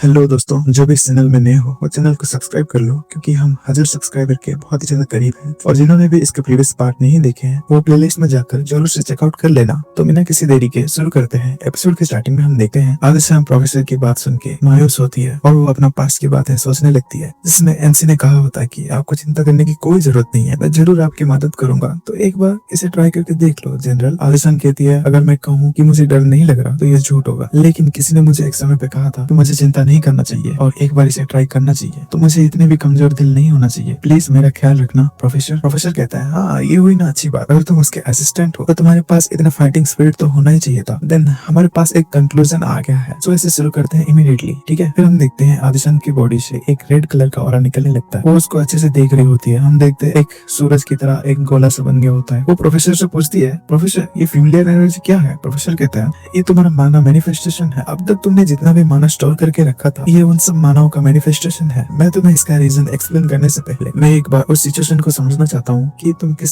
सिचुएशन में गुजरे हो। मैं ये बेट लगा सकता हूँ कि तुमको लगा होगा कि तुम्हारे पास कोई भी टैलेंट नहीं है, चाहे तुम जितना ही हार्ड वर्क की होगी या फिर जितना ही प्रैक्टिस की होगी, फिर भी तुम अपने क्लासमेट के पैरों तक भी नहीं पहुंचे होगे। आदिशान शौक होकर कहती है लेकिन आप कैसे जानते हो, क्या ये इतना ऑब्वियस है? फिर प्रोड्यूसर अपना बात कंटिन्यू करके कहता है जैसे कि मैंने कहा था कि ये शैडो माना एक ऐसा पावर है जो कि इस दुनिया का लोग के बियॉन्ड है, और इस तरह के पावर को छुपा के नहीं रखना चाहिए। तुम अपने अंदर जो माना को एक्यूमुलेट कर रही थी उसके साथ तुम्हारा जो शैडो माना था उन दोनों का एंडलेसली क्लासिंग चल रहा था, इसीलिए तुम अपना ग्रोथ को कभी देख नहीं पाई थी। लेकिन फिर भी ये सरप्राइजिंग की बात है कि तुम इतना ज्यादा माना इकट्ठा कर पाई हो। मैं तुम्हारे एफर्ट्स को एडमायर करता हूँ आदिशान, लेकिन ये सही रहेगा कि तुम्हारे रिसोर्स को अलग कर दिया जाए। आदिशान कहती है क्या आप क्या कहना चाहते हो, मैं कुछ समझ नहीं पाई। प्रोफेसर कहता है इसका सोल्यूशन सिंपल है, क्या तुम्हें नहीं लगता अगर ये दोनों ही माना एनर्जी एक दूसरे के साथ लड़ रहे हैं, तुम्हें नहीं लगता कि इनमें से एक को खत्म कर दिया जाए तो ये सही रहेगा? अगर हम दूसरे को खत्म कर दे तो तुम्हारे बॉडी में सिर्फ शैडो माना रहेगा। सोचा जाए तो तुम दोनों सीनियर जूनियर का रिलेशनशिप कुछ खतरनाक है, एक के पास तो माना ही नहीं है और दूसरे के पास दो माना है। एनसी कहता है ये फेमिलियर सिचुएशन मुझे अनइजी फील करा रहा है, क्या आप ये कहने वाले हो कि इसको भी 5 साल लगने वाला ये सब होने के लिए? प्रोफेसर जॉर्डन कहता है आज एक्सपेक्टेड, तुम्हारे जैसे एक प्रोडोजी स्टूडेंट से यही एक्सपेक्ट था मुझे। तुम करेक्ट हो रोनन, एक बार माना सेटल होने के बाद इसको निकालना इतना ईजी नहीं है। अभी इसको देख के ऐसा लग रहा है कि ये दोनों माना सेपरेट हो गए हैं, लेकिन जब मैं अपना इक्विपमेंट बंद करूंगा तो ये फिर से लड़ने लगेगा। एमसी उनसे पूछता है अच्छा प्रोफेसर अगर एक ऐसा रास्ता हो जिससे कि एक बार में ही मानव को खत्म किया जा सके तो क्या इसका कोई साइड इफेक्ट होगा, क्या बॉडी के ऊपर इसका कोई असर होगा? प्रोफेसर कहते हैं नहीं, वो सिंपली अपने उस स्टेट में चला जाएगा जिसमें कि उसके पास कोई भी माना नहीं होगा। लेकिन तुम ये पूछ क्यों रहे हो? फिर एमसी तलवार निकाल के उस माने के ऊपर स्लास मारता है। आदिशान और प्रोफेसर दोनों ही देख के शौक में होते हैं। प्रोफेसर कहता है क्या आदिशान की माना डिसअपीयर हो गया? एमसी कहता है तो इसका आंसर सिंपल है कि हमारे पास बहुत ही ज्यादा चीजें करने के लिए हम उसका 5 साल तक वेट नहीं कर सकते। फिर आदिशान की बॉडी से ब्लैक कलर की एनर्जी निकलने लगती है जो कि शैडो माना होती है। एमसी कहता है जनरल। फिर हम देखते हैं कि आदिशान वहाँ पे बेहोश हो गई होती है। जब वो आंखें खोलती है वो देखती है कि एमसी और जॉर्डिन उसके सामने होते हैं। ये मुझे अच्छा लगा मिस आदिशान की आप उठ के आदिशान उठ के कहती है रोनन मैं तुम्हारी नीज पे क्यों लेटी हूँ, क्या मैं बेहोश हो गई थी? लेकिन क्यों? फिर हम देखते हैं प्रोफेसर जॉर्डिन के टेस्ट सब्जेक्ट घुराने लगते हैं। आदिशान कहती है ये क्या चल रहा है, आखिर इनका टेस्ट सब्जेक्ट जो कि सो रहे थे ये सडनली प्रोजेक्ट मोड में क्यों जा रहे हैं? एमसी कहता है आपको क्या लगता है ये क्यों हो सकता है? मैं आपको इसका आंसर बताता हूँ, ये आप ही की वजह से हो रहा है। प्रोफेसर जॉर्डिन कहता है जब तुम्हारा एग्जिस्टिंग माना डिसअपीयर हो गया और जब शैडो माना को सप्रेस करने वाला कोई माना नहीं रहा तो शैडो माना आउट ऑफ कंट्रोल हो गया और उसी का नतीजा है ये सब। कांग्रेचुलेशन टीचिंग असिस्टेंट, लेकिन ये प्रोसेस सक्सेसफुली मटेरियलाइज हो गया है। अभी जो फॉरेन एनर्जी तुम्हारे हार्ट में बस गया है वो बस और कोई नहीं सिर्फ प्योर शैडो माना है। अभी ये तुम्हारे लिए एक नया पावर है जिसको कि तुम्हें अब से कल्टिवेट करना है। आदिशान कहती है मैं सच में इसे फील कर सकती हूँ, ये थोड़ा सा कोल्ड और हेवी है माना जैसा। प्रोफेसर जॉर्डिन कहते हैं तुम्हारे माना को सडनली रिमूव करने की वजह से ये साइड इफेक्ट दिखा रहा है और ये थोड़ा ज्यादा ही एक्साइटेड हो गया है। इसका जब एक्साइटमेंट खत्म हो जाएगा तो ये धीरे धीरे छोटा हो जाएगा, बट आई सपोज ये तुम्हें परेशान नहीं करेगा। तो तुम अपना समय लो और इसे फिगर आउट करो कि तुम्हारे पास अभी क्या क्या एबिलिटी नई आई है। बट शैडो माना को मटेरियलाइज करने के बाद तो पहले हमें इसका सुर थोड़ा कम करना पड़ेगा। एमसी कहता है प्रोफेसर थोड़ा रुकिए, क्या आप इसे मिस आदिशन के ऊपर छोड़ सकते हैं? एमसी आदिशन को कहता है, सीनियर क्या आप इन टेस्ट सब्जेक्ट को कहने का ट्राई करेंगी कि ये शांत हो जाए? अभी आपका करंट स्टेट के अनुसार इतना तो मुमकिन है ही, है ना? फिर आदिशन कहती है, सब लोग शांत हो जाओ। फिर वो खुश होकर कहती है, रोनन जैसे तुमने कहा था ये सब लोग शांत हो गए, मुझे ये जान के बहुत ज्यादा अच्छा लगा। क्या ये मेरा माइंड कंट्रोल एबिलिटी है? प्रोफेसर जॉर्डन कहते हैं, ये सब करने के लिए तुम्हें मैजिक टूल की जरूरत है और उसके साथ साथ बहुत ही ज्यादा माना होने की जरूरत है, जिससे कि तुम सिंपल ब्रेन वॉशिंग मैजिक कर सकते हो। लेकिन तुम तो बस अपने थोड़े से शब्द से ही ये सब करके दिखाई। ऐसा लग रहा है कि तुम मेरे सोच से भी ज्यादा डेंजरस पावर को एवेकन किए हो। एमसी सोचता है, जनरल ने जिस पावर को गेन किया है वो है डोमिनेशन ओवर थॉट्स, जो कि तुम्हारे सोच के ऊपर काबू रखती है। ये इतना ज्यादा पावरफुल है कि ये किसी भी लिविंग टारगेट को मास्टर की इच्छा अनुसार अपनी उंगली में नचा सकता है। अगर ये किसी को अपने बात को ऑवे करने के लिए फोर्स करता है तो ये किसी को कमांड देने के लिए यूजफुल होगा। हाउएवर इस पावर को अगर किसी आर्मी के ऊपर इस्तेमाल किया जाए तो हम एक इमोर्टल पपेट बना सकते हैं जो कि इवन डेथ को भी इम्यून है। और जनरल थोड़ा सा भी हेजिटेट नहीं की इस पावर को इस्तेमाल करने के लिए मेरे पिछले लाइफ में। हम देखते हैं रोनन की पिछले लाइफ में जहाँ पे की जनरल आदिशान ये पावर इस्तेमाल कर रही होती है। एमसी उनकी पावर देख के एकदम शॉक में होता है। उनसे पूछता है, जनरल क्या इसके अलावा कोई और रास्ता नहीं था? जनरल कहती है, हाँ इसके अलावा कोई रास्ता नहीं है, यही एक रास्ता है जिससे कि हमें विक्ट्री मिलेगा। तो तुम अपने आप को डेडिकेट कर दो इस लास्ट बैटल में। आफ्टर ऑल यही एक रीजन है जिसकी वजह से तुम और मैं जिंदा है। एमसी सोचता है, उनके प्रीवियस लाइफ में उसके पास कोई चॉइस नहीं था, इसलिए वो वुमेन ऑफ आयरन बन के जिंदगी जी। अगर ऐसा सिचुएशन वापस से फेस करना पड़े तो मैं क्या करूँ आखिर? और आखिर जनरल क्या चॉइस करने वाले उस सिचुएशन में? फिर हम देखते हैं एमसी और आदिशान प्रोफेसर की लेबोरेटरी से बाहर आ गए होते हैं। एमसी कहता है, आज के दिन बहुत कुछ बीत गया, हमारे पास अब एक न्यू इनर पावर है। तुमने एक न्यू इनर पावर को एवेकन किया है और प्रोफेसर ने ये भी कहा है कि वो तुम्हें हेल्प करेंगे अपने पावर को ट्रेन करने के लिए। तो तुम्हें कैसा लग रहा है? तुम फ्यूचर का ग्रैंड कमांडर बनने के लिए एक स्टेप आगे बढ़ गई हो। क्या ये ऑसम नहीं है? फिर एमसी उनके तरफ देख के कहता है, ऐसा लग रहा है कि तुम किसी चीज से परेशान हो, क्या मैं उसको जान सकता हूँ? आदिशान कहती है,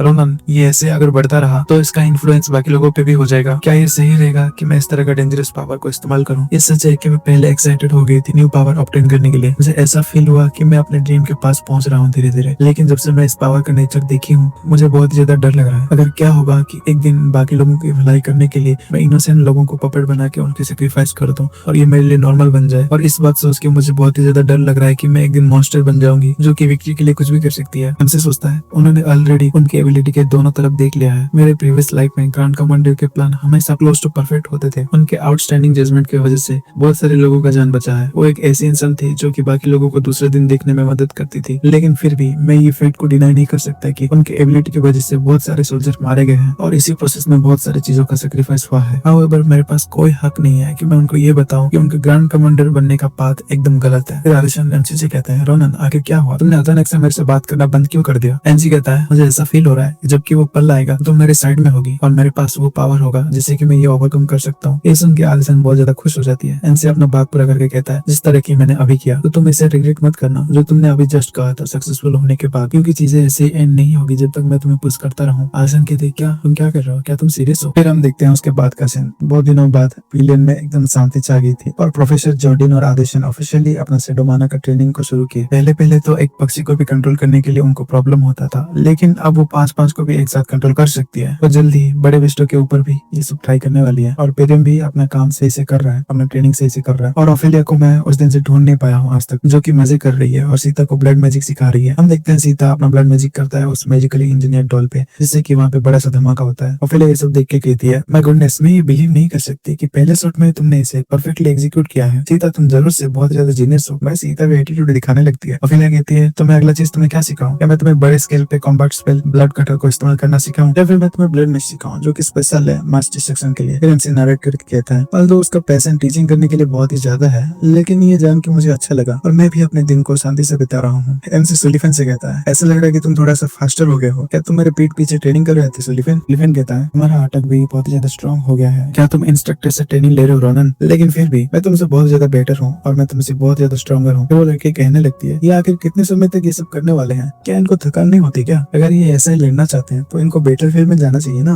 मुझे कोई आइडिया नहीं है कि ये सब ये क्या कर रहे हैं यहाँ पे। आसले कहता है, हाँ क्या ऐसा है? वो लड़की कहती है, फिर भी स्टिल ये रोनन का चार्म है, तुम्हें नहीं लगता क्यूटी? आसले कहता है, हाँ ये सच है, हमेशा से रोनन स्ट्रॉन्ग और इम्प्रेसिव है। पहले के वक्त में उसके होम टाउन में भी वो तुम्हें ऐसा ही लगता था, है ना मारिया? रोनन की तरह एक रिलेबल इंसान बहुत ज्यादा बेटर है ना? मारिया कहती है, ए तुम इस तरह का रिएक्शन क्यों दे रहे हो? क्या तुम जेलस हो क्यूटी? तुम कितने एडोरेबल हो, तो तुम चिंता मत करो, मेरा असली सबसे बेस्ट है। असली कहता है, नहीं मेरा मतलब ये नहीं था। मारिया कहती है, तो क्या हम भी अपना टीम वर्क ट्रेनिंग को शुरू करें? नेक्स्ट डुएल में हम दोनों रोनन को दिखा देंगे कि हम कितना पावरफुल है। ठीक है, तुम्हें नहीं लगता कि एक अच्छा आइडिया है? वीडियो में आगे बढ़ने से पहले आप सभी के लिए एक इंपॉर्टेंट अपडेट। मैंने कल एक पोल पोल डाला था और आप सभी ने 30 मिनट प्लस वाला वीडियो को सबसे ज्यादा सपोर्ट किया है और इसकी वजह से अब से हमारे चैनल पर हम हर 3-4 दिन में एक 30 मिनट या उससे लंबा वाला वीडियो अपलोड करेंगे। लेकिन जो भाई डेली कंटेंट देखना चाहते हैं उनके लिए भी एक सोल्यूशन है। मैं आपको अपने सेकंड चैनल का लिंक डिस्क्रिप्शन में दे दूंगा, जहाँ पे मैं इसका रोज 2 चैप्टर्स लाया करूंगा। तो अगर आपको डेली देखना है तो सेकंड चैनल ज्वाइन कर सकते हो और अगर आपको लॉन्ग वीडियो पसंद है तो यही बने रहो। 30 मिनट प्लस वाला वीडियो का धमाका गारंटेड है। तो आपका सपोर्ट ही मेरे लिए एक मोटिवेशन है, तो दिल से शुक्रिया। सीन शिफ्ट होता है, एमसी कहता है मैं सोच रहा हूँ कि आप सडनली मुझे क्यों ढूंढ रहे हो प्रोफेसर। ऐसा लग रहा है कि मेरे प्रेडिक्शन सही है, बस इसकी खुशबू से भी मेरा सेंसेस ओपन हो रहा है। ये बहुत ज्यादा सिमिलर है जिसको मैंने सारंता के घर पे पिया था। आपने कहा था कि आप इसका सिंगल लीफ भी वेस्ट नहीं करेंगे जब तक कि आप अपना कल्टीवेशन में सक्सीड नहीं होते। अगर आपने ये टी बनाई है तो उसका मतलब ये होगा तो आप जरूर कल्टीवेशन में सक्सीड होगे। Advising professor Warren. Professor Warren कहते हैं हाँ तुम्हारा शुक्रिया। प्रोफेसर वेरेन को एमसी ने स्पेशल एडवेंचर क्लब का एडवाइजिंग प्रोफेसर बना दिया होता है। जब तुम वाइडन माउंटेन में गए थे तुम्हारा एडवेंचर के लिए लास्ट टाइम में, तो तुमने मुझे ये प्रेजेंट दिया था और तुमने ये कहा था कि ये सारंत नाम का एक पर्सन से प्रेजेंट मिला है तुम्हें। अगर तुमने ये मुझे दिया नहीं होता तो मुझे इसके एग्जिस्टेंस के बारे में कुछ पता ही नहीं चलता और इस हर्ब के यूज के बारे में कुछ पता ही नहीं चलता। ये थोड़ा सा कठिन था लेकिन मैं इसे कल्टीवेट करने के लिए सक्सेस पा लिया हूँ। मैं बहुत ज्यादा खुश हूँ। मैं फ्यूचर में बाकी लोगों को मदद कर पाऊंगा। एमजी कहता है मुझे ये सुन के बहुत ज्यादा अच्छा लगा। एमजी कहता है एडवाइजिंग प्रोफेसर होने के नाते हमारे एक्सीडेंट का सारा मैं इसको संभाल लिया है, मैं जरूर इसको रिपे करूंगा। इतना काफी रहेगा ना आपके लिए। फिर वही विल्सन हंसने लगता है। प्रोफेसर कहता है मुझे नहीं पता इसके बारे में। एनीवे यहाँ पे एक और रीजन है जिसकी वजह से मैं तुम्हें यहाँ पे बुलाया हूँ। हम फाइनली एक रिप्लाई को पा लिए हैं फ्रॉम द प्लेस जहाँ पे तुम अपने कर्ज के बारे में और ज्यादा जान सकोगे। द मेज टावर ऑफ डॉन। उन्होंने तुम्हारा विजिट को अप्रूव कर दिया है। इनसे खुश होकर कहता है फाइनली मुझे बहुत ज्यादा खुजली हो रही है इसको देखने के लिए। प्रोफेसर कहता है तुम अपने आप को थोड़ा सा कंट्रोल करो और तुम्हें केयरफुल रहना चाहिए क्योंकि अभी भी वो अनसेटल है उस एक्सीडेंट की वजह से जो कि अभी रिसेंटली हुआ है। और वैसे भी तुम अकेले नहीं जाने वाले हो और प्लान ये है कि तुम्हें पोस्टपोन मैजिक मेजर हॉनर के स्टूडेंट के साथ वहाँ पे एक फील्ड ट्रिप पे जाना पड़ेगा। फिर सिंसेप्ट होता है। हम देखते हैं एलिजाबेथ वो एक लेटर में आदिशान लव एली लिख रही होती है। प्रोफेसर वेरेन अपना बात पूरा करके कहते हैं इसका मतलब ये है कि तुम्हारा एक फेलो क्लासमेट तुम्हारे साथ जाने वाला है। हम देखते हैं एलिजाबेथ आदिशान के प्यार में एकदम पागल ही हो गई होती है और वो इसके नोट में सिर्फ Adishaan love Ellie, Adishaan love Ellie, Adishaan love Ellie यही लिख रही होती है। और हम ये वीडियो को यही पे खत्म करते हैं। वीडियो पसंद आई है तो वीडियो को लाइक कर दीजिए और हमारे चैनल पे 1000 सब्सक्राइबर फैमिली कंप्लीट होने वाला है, तो अभी तक अगर आपने सब्सक्राइब नहीं किया है तो सब्सक्राइब कर लीजिएगा। मैं मिलता हूँ आपको अगले किसी वीडियो में, तब तक के लिए बाय बाय।